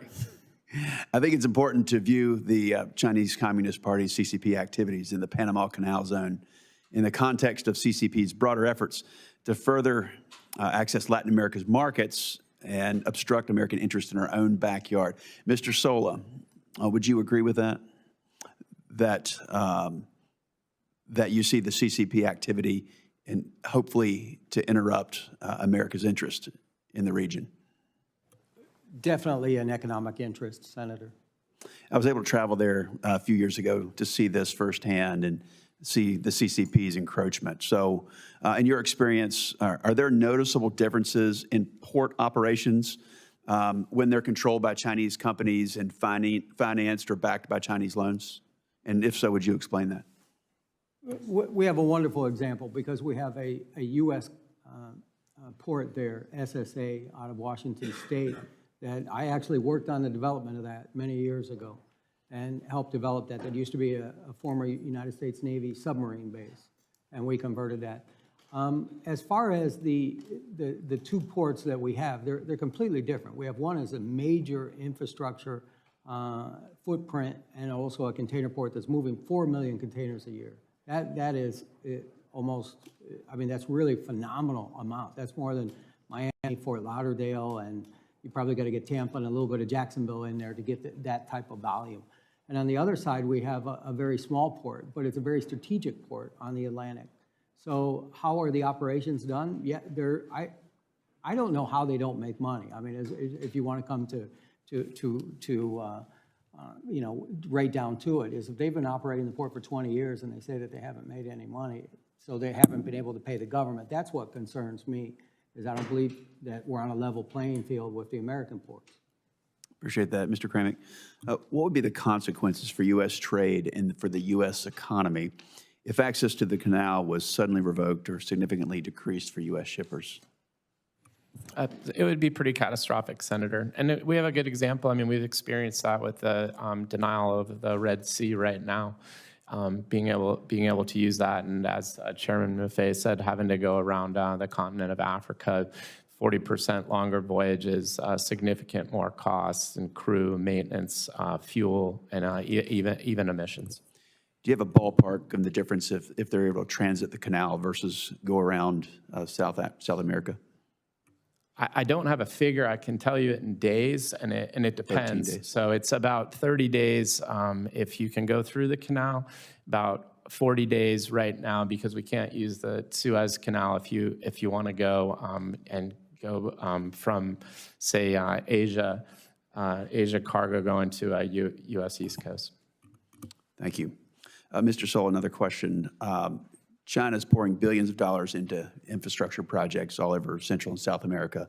And one example is in Ecuador. China made a deal with them to fund a $3.4 billion hydroelectric dam. There's 17,000 cracks already, and there's a lot of corruption. Ecuadorian officials, they've been imprisoned, sentenced on bribery charges. Using that as an example for the region, you know, the strategy of China is clear to take, and this is in the words of an Ecuadorian minister, the strategy of China is clear that they want to take economic control of countries. In Panama, for instance, it's about 7.7% of their GDP, as I understand it. So using Ecuador as an example, should Congress be concerned that China could extract significant leverage over Panama, given the outsized role and revenue from the canal that it plays in their finances? If you turn your microphone. Yes, Senator, it very well could, and I believe that we are in a very fortunate position now with Secretary Rubio, who knows the area very well and also knows China. Thank you very much, Mr. Chairman. Senator, can I just say you should also look at the port of Chancay in Peru. It'll fit that pattern. Thank you very much. Of Chinese investment. Thank you. Thank you. Senator Kim. Thank you, Chairman. Thank you to all of you for coming on out here. I'll be honest with you, when I talk to some of my constituents in New Jersey about this, they mostly understand this issue right now because of the words of President Trump. So if you don't mind, I just kind of wanted to start there and work backwards. So Chairman Sola, you know, President Trump said, quote, China is operating the Panama Canal. We didn't give it to China, we gave it to Panama, and we're taking it back. I guess I just wanted your assessment there. Is China operating the Panama Canal? Chairman, Senator Kim, I never discredit anything that President Trump says. Well, I guess I would ask you. He has a different briefing book than I do. Mm-hmm. What I can say is that the Panama Canal is operated, as far as I know, by the ACP, the Panama Canal Authority, mm-hmm. and they're very efficient at operating the canal on the throughput that they're able to do. So you're saying, from your knowledge, you don't know of reasoning to believe that China is operating the Panama Canal, from the knowledge that you have? From the knowledge that I have on whether the, Senator, what we have here is the Panama Canal Authority is the authority where people will pay into the Panama Canal. Mm-hmm. I think that if you will allow me to, if a company is able to operate both ports. Oh, I see so you're talking about Hutchinson ports, right? Yes. So we're talking about what, Balboa and Cristobal ports, right? Right, and they're subsidized. They're subsidized. They're subsidized. I guess my question to you is, does Hutchinson Port actually control the locks of the canal? No. Does it control directly the entrance to the canal? Both ports are in operational control of the canal. in order for those ports to operate, the canal has to give them a special permit. And the reason is because when they're bringing a ship in or bringing a ship out, they block the traffic of the canal every single time. I see. So they have to have pilots, two pilots that go in there. Is Balboa or Cristobal ports under the jurisdiction of the Panama Canal Authority? They've been given by the Panama government the concessions. However, they're in the operational range of the Panama Canal. Does that make those two ports under the jurisdiction of the treaty? Let me say this, because I was in Panama when the Panama Canal was turned over. We didn't just give back the Panama Canal. We also gave back all the land and all the water on the entryway to it, and including what we had was a lot of military bases along there. So as soon as you come out of the Panama Canal, and I invite you to come there, I'd be happy to take you. Yeah, well, let's so as soon as you come happen. out of the locks, you run into Corozal, which was a former military base. Corozal is run not by the Panama Canal Authority, it's run by the Panama government. After you pass that, you run into the port of Balboa. So what I'm trying to say is that when we talk about the Panama Canal Authority, they operate only where the ships go up and go down and come out. After that, you have where the pilots, will take you on the boat and take you off. So is it operational control of the Panama Canal? Yes, because the pilots are the ones that have to bring you in there and bring you out. And again, every time a ship goes into one of those ports, they block the traffic of the Panama Canal. Yeah. Well, look, I guess I wanted to just ask you kind of directly then, what is your assessment of the Panama Canal's authority, in terms of their ability to administer the canal? I think the Panama Canal Authority and their independence, if you read my opening statement and my written statement, they've done a fantastic job. And Panama has been running the canal for 25 years. They've given $28 billion to the coffers of the government in those 25 years. In the 25 years that the two ports that we call two ports, they've contributed zero. So I don't understand why Panama would allow those two ports to operate and put into jeopardy what they have, the operations that they do have in the canal. I want to just end here on this, because I thought you had a really poignant point in your written testimony where you said, we must protect the independence of the Panama Canal Authority. Any efforts by other interests in Panama to diminish the independence or professionalism of the authority must be stopped. And I would just venture to say, as we talk about this as a committee, as a government, that we should try to follow those same words as well. We try to have nuance and precision with the words that we use. Otherwise, it very much looks like some of what we talk about is going to be perceived as undermining the Panama Canal Authority. And you said that you warned that would be something that would actually boost up China's capacity in the region. So I just ask, as we deal with this going forward, that we be precise about it and try to make sure we're talking about exactly what we're addressing. And specifically what I was talking about is the board of directors of the Panama Canal. I mean, are some of the board of directors on the board of directors of the ports that we have in question? So when you look at the annual report of those two ports, they have a hidden, or not a hidden, it basically says that they have local partners that are not identified. So I believe that if we had those identified, we would know more. Yeah, and more precision there. Thank you so much. I yield back, Mr. Chair. Thank you. Senator Schmidt. Thank you, Mr. Chairman. I want the committee to just imagine that Taiwan is under siege. The CCP, determined to crush Taiwan's resistance and prevent a U.S. response, activates a multi-pronged strategy, leveraging its control over global ports and shipping infrastructure. At the Panama Canal, one of America's most vital trade arteries, handling 40% of U.S. container traffic, Chinese-controlled ports at both ends suddenly close. Ships carrying food, oil, and military supplies are turned away because of technical difficulties, paralyzing the global economy. Gasoline prices soar, supermarket shelves empty, and supply chains collapse within days.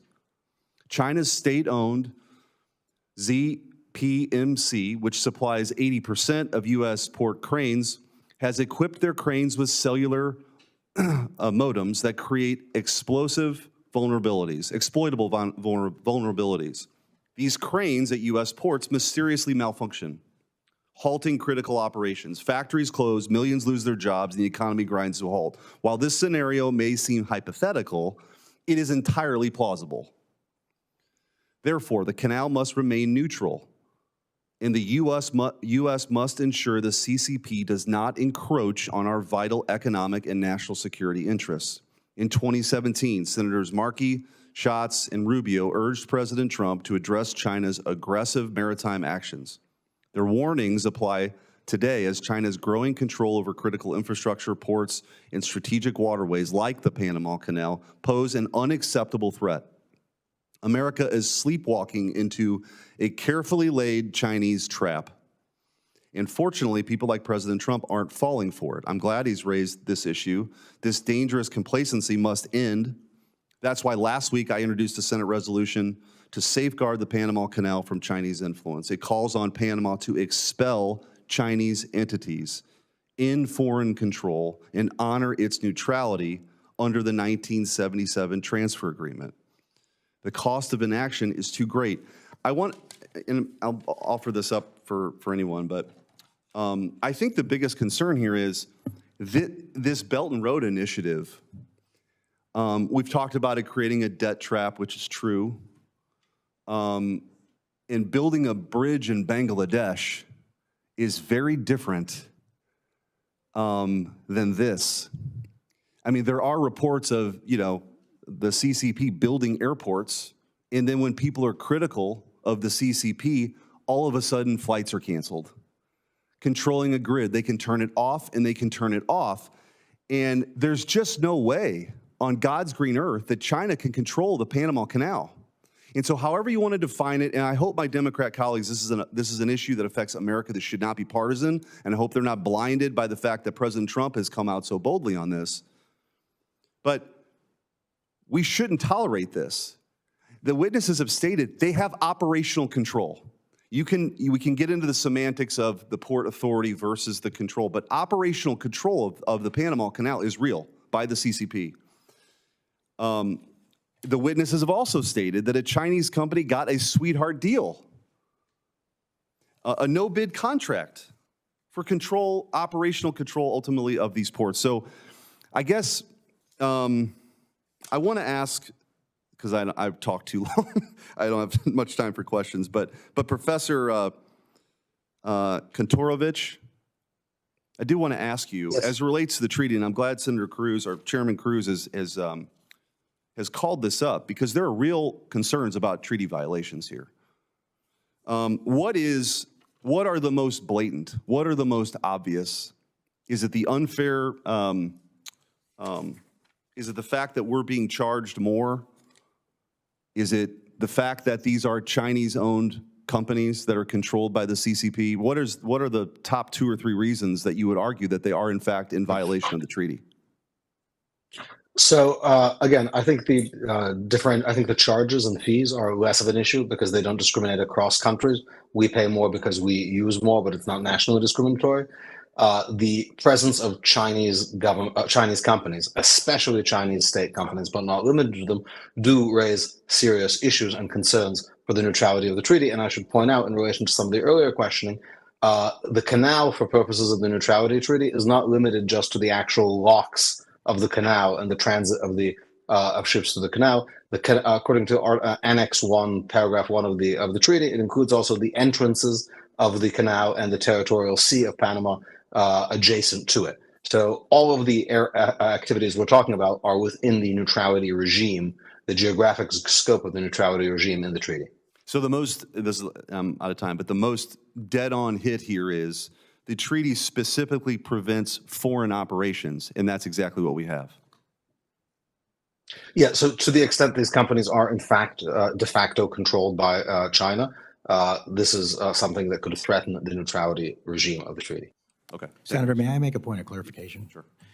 You said that we all said that China had operational control. I don't believe that China currently has operational control over the Panama Canal. I'm not sure if any. No, I didn't say all of you did. I said one of the witnesses. All right. I will, but let me say this. I did agree that there was a threat posed by this ownership.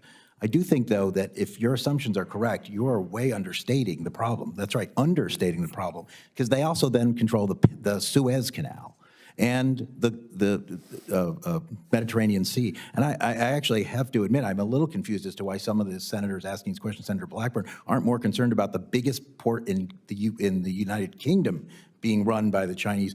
Petraeus in the port nearest Athens, one of the biggest ports in the Mediterranean, is not just run by a Chinese-linked company, it's run directly by a Chinese-owned company. And I was there. So you're on to something, but if you're just focusing on Panama, that's only part of it. No, I agree with you. I think the difference here is that we gave it away. Huge mistake. Both Missouri senators voted for it back then. Huge mistake.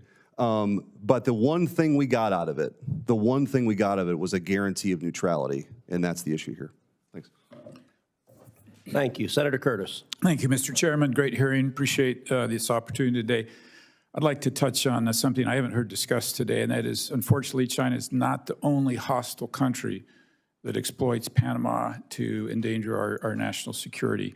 Iranian vessels under the Panamanian flag registry have been a problem for many years.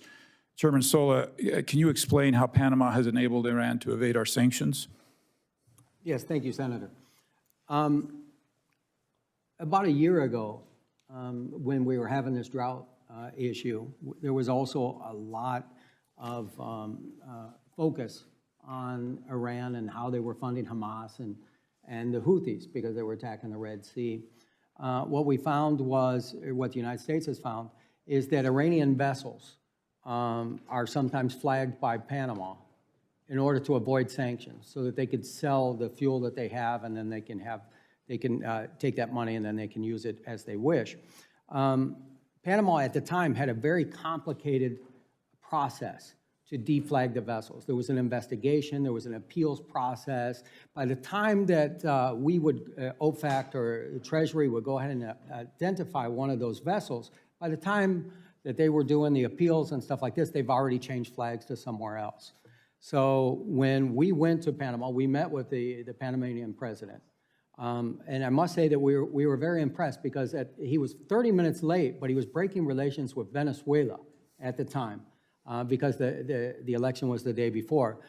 We explained to him the situation. The very next day, we met with the maritime minister, with U.S. Embassy personnel, and Panama actually adjusted their appeals process so to make it more expedient. So if the United States or OFAC would come and say that this Iranian vessel is avoiding sanctions, now we have a process in place to go ahead and do that. And 53 vessels were deflagged because of that meeting. If you would keep working on that, because that's a big deal, and thank you for that answer. Let me also go to, we've hammered on this a little bit, and I've heard several times some of you acknowledge that the interest from China is an economic threat to us, but let me come back to this defense. I think we've asked a number of times in different ways, but let me go back to the analogy of China puts a blockade on Taiwan, and we're trying to move ships into that area quickly.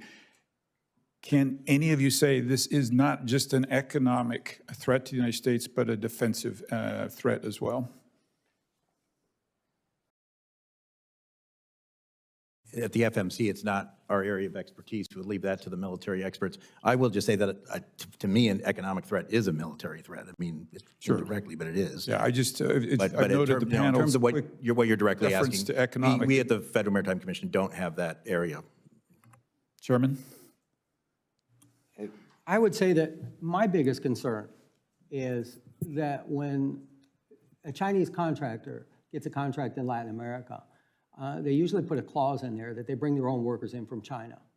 And these workers are housed in camps outside. And these camps will have guards on them, and they will have, sometimes they in Panama, for example, they have barbed wire around the camps. So we really don't know who's in the camps. And I think that, to me, causes me more concern. on who's in the camp and what are they doing. So these are actually sometimes thousands of workers that are brought in, for example, for the bridge or to do a port or something like this to undercut the local labor. Along those lines, let me just talk about dollars from China spent. We far outspend China in the region, yet if you look back on when Panama switched diplomatic recognition from Taiwan, and we had comments from the president, Taiwan is an inalienable part of Chinese territory. It coincided with economic investment from China in the region. Is that something overall, in addition to the canal, we need to watch? Yes, we definitely need to watch economics. And we need to, we haven't, the United States has left a void there. We really have not been competitive in Panama, and hopefully that we can be. Okay, and I've got just a few seconds. So this bridge, we've brought this up a couple of times, the possibility of this bridge being damaged and closing canal. But it reminds me of going through TSA at a suitcase, going through the TSA. Is there any reason that China can't watch or do whatever they want from this bridge to see what, get the intel from these containers? And does that concern anybody? Well, it definitely concerns Southern Command because they brought it up on numerous occasions that there could be some sort of surveillance or something like that on the bridges. Okay, I yield my time. Thanks, Mr. Chairman. Thank you. Senator Moreno. First of all, thank you, Chairman, for putting this hearing together. I think it's very timely. Mr. Sola, I heard you say, it kind of rang in my head, you've navigated the canal 100 times. I mean, that's, you have pretty good experience. I want to turn the testimony a little bit different direction. You obviously haven't been there that much. Tell me what, for the testimony, what are the people of Panama? You have obviously probably been to my home country where I was born in Colombia. What is the sentiment among the people for how they feel about America? Senator, I have many friends and family and professional relationships in Panama, and the bond between the United States and Panama is very deep. It's almost like the United States and Great Britain, for example. The Panamanians love baseball. They love basically a lot of the same things that we do. The people are absolutely wonderful. Now, they've suffered through catastrophically bad leaders, especially today, the president of Colombia, Petro. We don't have to go down that path, but here's what I'd ask you is, obviously we understand about shipping. We understand the issues of trade, and that's been well documented. I think that the treaty's clearly in violation. There's no question about that. In fact, Mr. Chairman, I'd like to see us speedily get to a point where we get a resolution allowing the president to renegotiate that or cancel that treaty. But here's my question to you. The Darien Gap is a stone's throw away here to Annapolis, maybe not even a little bit further than that. It used to be this insurmountable piece of geography that separated Colombia from Panama, but it's now used as a massive human and drug trafficking operation. The presence of multinational gangs, multinational criminal organizations in that area, primarily, I will suggest, funded by the Chinese. You don't have to comment on that. But what is the impact of these transnational gangs, this increase in human and drug trafficking doing to maritime activity along the canal? Senator, the Darien Gap is one of the most dangerous treks that I think anybody can do, and thank God for the new policy that we have on migrants and people coming into the country, because countless people have been harmed, died, or even, very bad things happen to them through there. On transnational gangs, I mean, anytime that there's money in a black market, they're going to go ahead and they're going to fill that void. So hopefully, as I understand, the Darien Gap is not being utilized very much right now because people are coming to the United States and now cannot come in. Right, but the point of it is, like, what is the impact on maritime activity there? In other words, security, Mr. Kramick, has got to be an issue for your members. And having that increased presence of transnational gang activity, drug trafficking, you're talking about billions and billions of dollars. Cocaine production in Colombia is at an all-time high. What impact does that have on your members? Senator, it's something we work hard on every day. The World Shipping Council is partnered with the World Customs Organization and 58 customs agencies throughout the world. We ran actual operations to give data that we have on our supply chain and where there's anomalies to those customs officials and law enforcement authorities to action it. A lot of it, the flow for commercial vessels, not into the United States, but to the European Union, is coming from the transshipment point in Panama, where our containers are being exploited and contaminated. And so we are working hard as we sit here right now on that problem.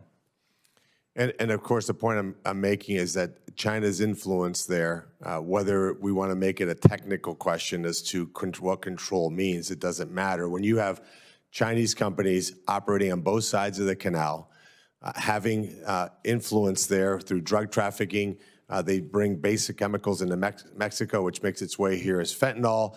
You have enormous Chinese influence in Central and South America. And Mr. Sola, I go back to you with my final question. Do you think fundamentally the problem here is that America's just failed to engage properly with Latin America? Yes, I do. I believe that we have not had a presence there for long enough. The State Department has designated countless past Panamanian presidents for corruption, but we haven't had the DOJ go ahead and have any convictions on those. I think that if we did have a conviction one way or another, I think that that would change the narrative quite considerably. And so just one quick follow-up. So if the U.S. took control back of the canal, if that territory was completely controlled, protected by the United States of America, what influence could we have in solving a variety of problems, the shipping ones that we've talked about, but also having U.S. presence with military backup there in Panama, preventing transnational organizations, preventing human trafficking, preventing drug trafficking? Wouldn't that be celebrated among the free world as something that would be absolutely a net huge positive to that area? Well, I can say this, that is probably one of the top contraband areas in the world just because of its geographical location and the amount of containers that they move. So I think any time that we can lower the amount of contraband being distributed around the world, we'd be doing a good service. So, Mr. Chairman, like I said earlier, we ratified that treaty here in the United States Senate. I'd love to see us de-ratify it. Thank you. Senator Capito. Thank you, Mr. Chairman. Thank you all for being here today. Really interesting hearing. In the year 1913, the governor of West Virginia said that the Panama Canal would be critical to the state's coal industry. What was then true is still true today. 11% of the cargo that goes through that canal is coal. Chairman Sola, thank you for your military service and for your great insight into this, into Panama. I know that the draft restrictions have been brought up already today, but the fact that bulk goods like West Virginia coal and other forms of energy cannot always be fully loaded to go through the canal is a major problem. I know they're investing about $900 million to try to make the canal more resilient, but what ways can we assure that our state's energy exports are actually getting where they need to go when they need to get there? That's a very good question, Senator, and the bulk and the coal are probably the most affected by the draft restrictions that we have. The container ships and the passenger vessels have a much lighter draft. We talked extensively with the Canal Authority and also with the government of Panama on how they need to add water to the fresh water to the system. They're losing about 1 or 2% a year. So if they continue this way, the Panama Canal will be severely diminished by up to maybe 40% by 2050. So fresh water is definitely the key to this.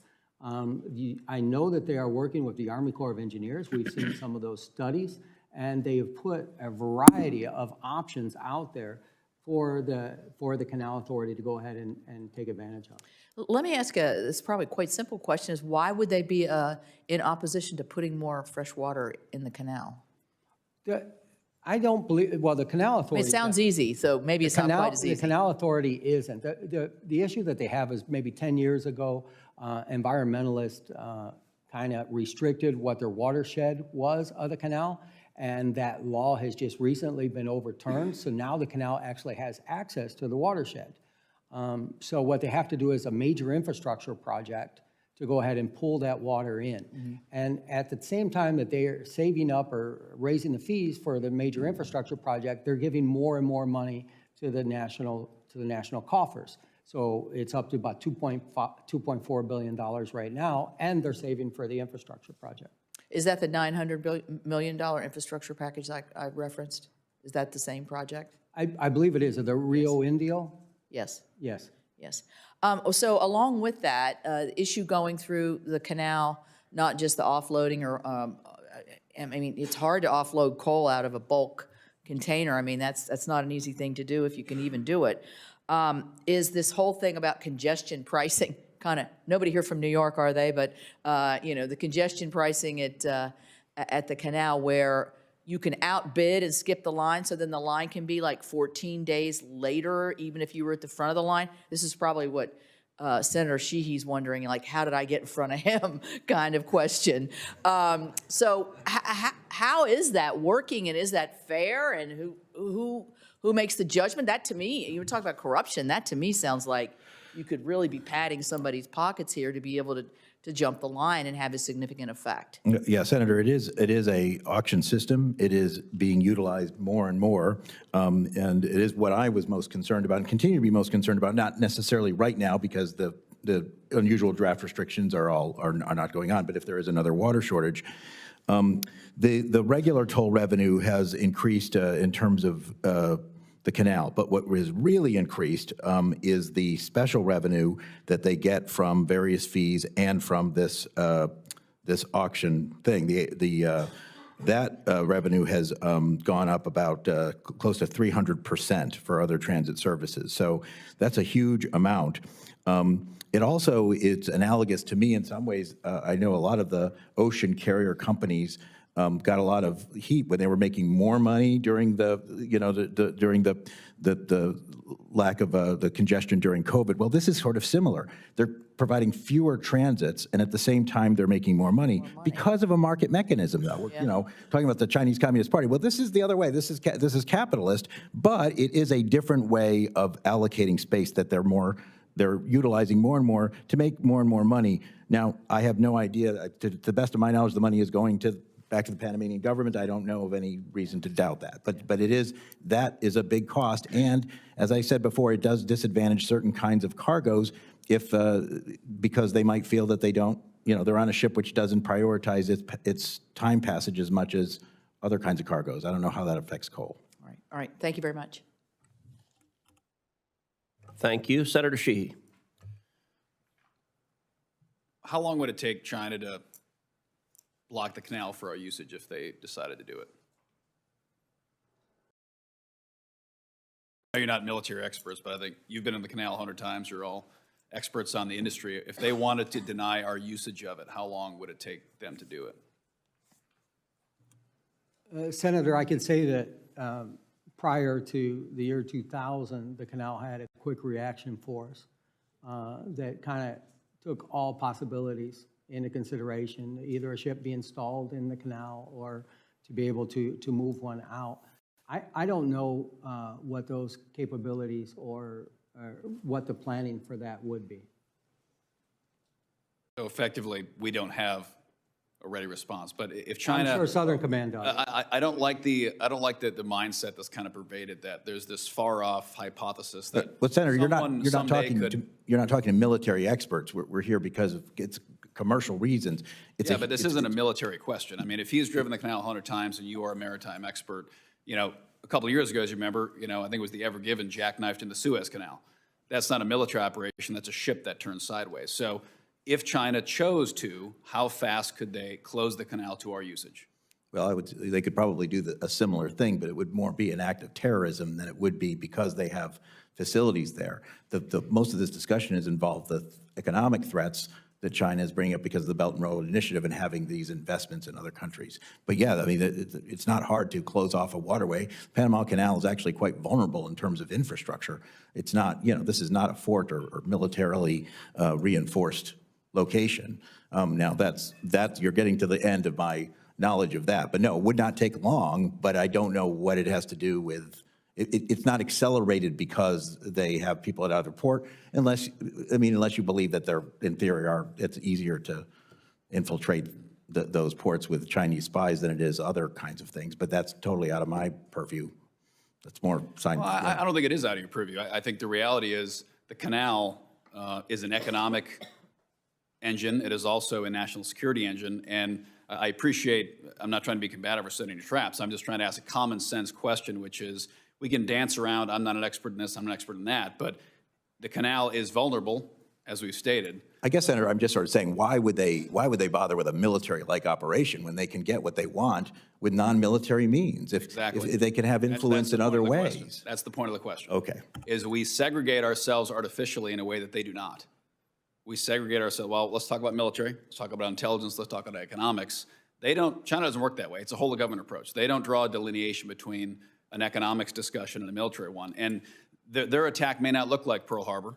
It may look like an everyday ship that decides, it pulls into the locks and blows itself up, and now the locks are non-functional for our usage, and we can't support an inter-ocean fleet transfer. And our ability to defend it, as you referred to, Chairman, is now inhibited by the fact that we no longer have the military infrastructure around the canal that we did just as recently as 1999. So from a commercial perspective, do the shipping companies have concerns over the security of the narrow waterways? We've got Straits of Malacca, we've got Suez Canal, we've got Gibraltar, we've got Panama. Is that a concern that's thrown around in the boardrooms of the largest shipping corporations in the world?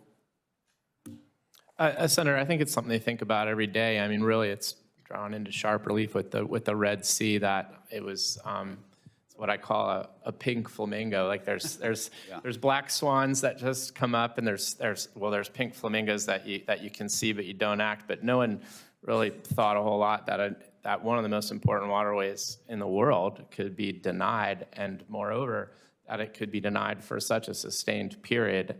The good news is that denied, I might add, by a disaffected non-state actor of Bedouins running around with rocket launchers, who also managed to beat us in a 20-year war in Afghanistan. But my point to saying all this is we're just debating operational control of the canal. Yet it seems very clear to all of us that a very simple act can debilitate the canal and eliminate our ability to use it in a matter of minutes with no warning. And we have no ability to intervene or stop that. To me, that means we do not have operational control of the canal. Thank you, Chairman. Thank you. I'm told Senator Young is on his way, so I'm going to ask a couple of questions and give him a few minutes to get here. Chairman Sola, you have a deep understanding of Panama and the canal from personal experience, in addition to your work on the Federal Maritime Commission. One example of China's influence with the Panamanian government was the effort to seize land near the Pacific end of the canal to build a new Chinese embassy, including your land. Can you describe your personal experience, including how Panama ignored property rights as it sought to appease China with the new embassy? Yes, Senator. About 10 years ago, the maritime business of my family expanded tremendously. And we were given a concession to build a marina on the Pacific area of Panama. We also incorporated a cruise component to that. We brought the cruise companies to Panama. This would have been the very first cruise port in the Pacific. We spent millions of dollars on consultants with Atkins Global, Moffett and Nichols, all the best consultants in the world, and everything was fine. When Panama turned over to Belts and Roads, they told us that that concession was going to be nationalized. Then what they did is they rescinded our concession for the property. We were going to build the cruise port for $30 million, U.S. private funds. They gave the concession to a Chinese competitor and paid the Chinese competitor to date $300 million to build that cruise port. It's going to take the Panamanian people 375 years to get it back. I'm from Miami. That's the most expensive cruise port in the world, by far, by passenger. In addition to that, they took where our land is going to be for the marina, they designated that to be the embassy for the People's Republic of China. So what happened next is absolutely appalling, because when I went to the U.S. Embassy and I went to Commerce Department, they told me to fill out a complaint.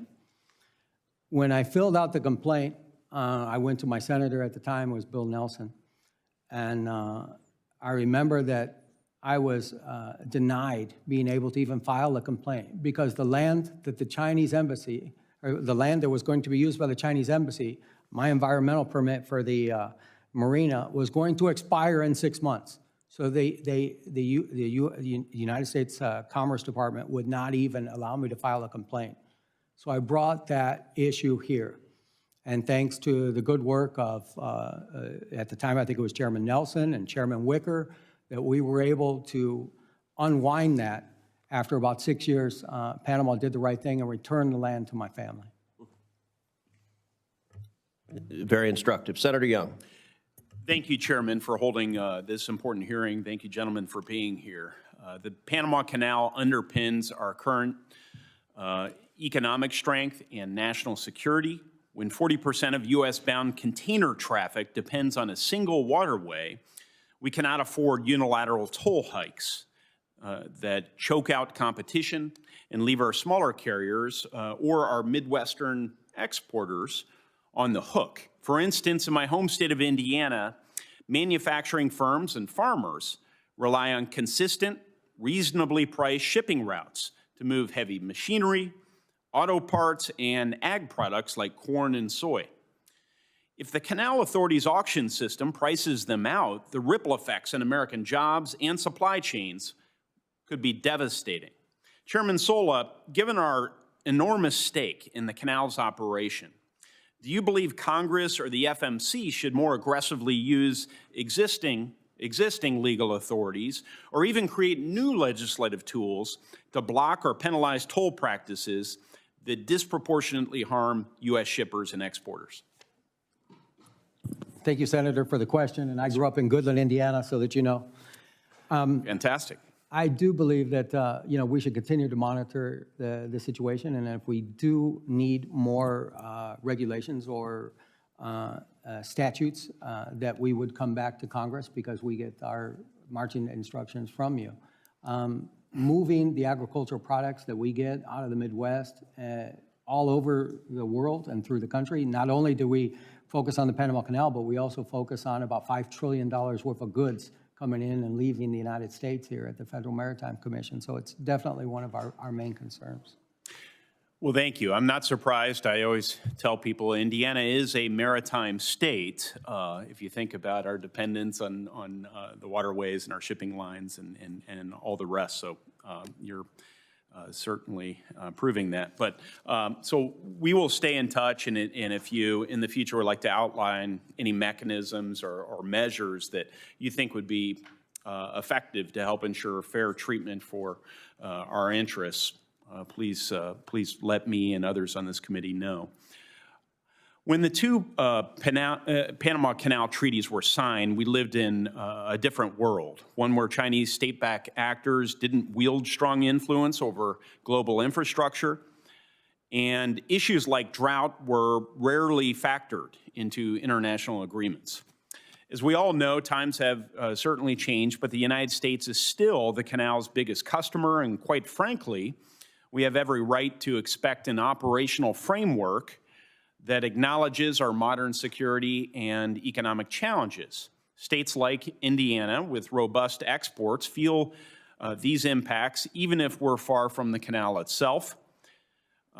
Chairman Sola, and then I'll allow others to respond. In light of evolving conditions, especially increased foreign investment from China, do you believe the U.S. should explore a more comprehensive update or supplemental protocols to these decades-old treaties? I definitely believe that we should support U.S. investment, and not having an ambassador for so long has been detrimental to us, especially as the case that I just mentioned earlier, where we didn't have an ambassador and we had a U.S. company in need of of service. So however we can promote U.S. investment, especially in infrastructure, this is where China is definitely beating us with the Belt and Roads, where they understand that. And I believe that, you know, our Exim Bank and our DFC is so limited in what they can do by the restrictions that they have, that we're not able to invest into infrastructure like we should. I hope the administration will prioritize this ambassador spot as nominations are made. I hope we'll prioritize it in the Senate. My colleagues on the Democratic side of the aisle will be warm to that nomination and moving it quickly. Something both parties, frankly, have fallen short on in recent years is prioritizing these. But other comments, Mr. Maffei? Yeah, well, Senator, it won't surprise you since you and I served together in the House that I actually am pretty bipartisan. I agree with the chairman on what he said. I will say that that certainly we need to look at other kinds of ways to get U.S. companies in positions where they can truly compete with the Chinese and some of these things. And blaming it all on Panama, it really misses the point. I've seen the same thing in Greece, where Greece didn't want to give the concession of its largest port to a Chinese company, but because of its financial difficulties, it was getting pressure from international organizations such as the IMF, Europe, and even maybe some in the United States to do so. So I just ask you to look at that. And I do want to say one quick thing. You're right about the cost, and as I said before you were able to get here, the Panamanians are making far more on their canal than they ever had before. That's not necessarily a bad thing as long as it's going to the right place, but where they're really making the money is on these auctions, and that is why remains a concern of mine, I'm sure the chairman's, and that is where we are looking at potentially are using our authority under Section 19 of the Merchant Marine Act, where we could, if we can show that it is basically a problem with the foreign trade of the U.S. It's interfering with foreign trade of the U.S. There are certain things that we can do, but I do think we need more information before we could make that kind of action. But we're certainly working on that, and we do have that authority at the FMC. Thank you, and good to see you again, sir. Mr. Kremick, did you have anything? We had discussed, Senator Young, some of the infrastructure projects to make the canal more sustainable and viable, and how the United States, the U.S. Army Corps of Engineers, has already done some feasibility reviews of those projects. So that would certainly be something to take a look at to make the canal, viable with an additional supplies of fresh water. Thank you. Chairman? Senator, if I may? Sure. Senator, sorry, it's I'm on Zoom. You spoke about renegotiating the treaties, and yes. I think one of the things about treaties as an instrument of governance is they're not very flexible, and they don't really have automatic processes typically for easy amendment. And before this hearing, I spent a fair amount of time reviewing the ratification hearings in the Senate in 1978. And back then, the principal concerns the Senate was concerned with then is the Soviets and Cuba, actually, not China and Iran. So the world has changed a huge amount. China's role has changed a huge amount. And of course, back then, 1999 seemed very far off. 2025 seemed a world away. And as a result, I think it is useful to revisit treaties and seek to renegotiate them, to update them to sort of current events. And of course, the United States has a considerable amount of leverage it can use to seek such additional protocols to modernize these treaties to current events and current geopolitical realities. Makes great sense, and I'm glad you spoke up. Thank you, Mr. Kantorovich. Mr. Chairman. Thank you. I want to ask a couple of follow-ups, and then we're going to wrap up the hearing. Commissioner Maffei, you mentioned a minute ago if a determination was made that this was having negative impacts on U.S. trade. You said there are a number of remedies that are possible, and you didn't specify what those were, so I just wanted to ask what you were referring to. Yeah, I mean, there are certain things we can do as countermeasures, such as, sanction Panamanian ships. That could be Panamanian flag ships. Panamanian flag is one of their major sources of revenue. It is the number one what we call flag of convenience in the world. There are several others, and I think I'd like to get back to you in writing. I mean, I'm not trying to avoid the question, yeah. but no, that way I can put the, we can and we'll, if you don't mind, we'll get together and do a joint answer. We'll put where our authority comes from, what we think we can do, and maybe even what we're concerned about or what the limits to that would be. Well, and I'll say that this hearing has been a nice bipartisan demonstration of a lot of expertise. There's a reason you guys have your the role you have, because you know what you're talking about. I'm hoping my chairmanship, which ended last week after a full term, will result in a full, very successful term for my good friend and colleague as chairman. Maybe the friendliest transition in Washington this week. Professor Kontorovich, I want to get back also to the exchange you had with Senator Young, and then it harkens back to the opening exchange you and I had. We've heard testimony that Panama may well be in violation of this treaty in at least two regards. One, with respect to its obligation to keeping the Panama Canal neutral and the major concessions to China, the control that China has over ports on both ends, and the bridge across the canal, which has the potential to shut down transit. We also heard testimony about the degree of revenue that Panama is taking, and that's potentially in violation of the obligation that tolls and other charges shall be just, reasonable, equitable, and consistent with principles of international law. I want to ask you, Professor, assume that the United States makes the determination that Panama is in violation of this treaty. I asked about what the remedies were, and you mentioned at the time military force. So military force is always one potential remedy. What other potential remedies are there? And in particular, could a consequence of being in breach of the treaty be a determination that the treaty is null and void, that the concession of control of the Panama Canal to Panama is no longer in force, and could that, under international law, result in the United States returning to operating the Panama Canal? What's your judgment? Yeah, I think treaties like this demonstrate that countries really need to think long and hard before they give away strategic assets, because the United States is free to cancel this treaty or at any time withdraw from the treaty, as it were. But given that the United States has transferred control and sovereignty of the canal zone to Panama, the cancellation of the treaty would not necessarily reverse that concession. Concessions that have to do with sovereign control are not particularly reversible. For example, Israel made a deal with Lebanon to give maritime territory to Lebanon in exchange for peace just 2 years ago, did not get peace. It's not clear that it can simply cancel and get that territory back.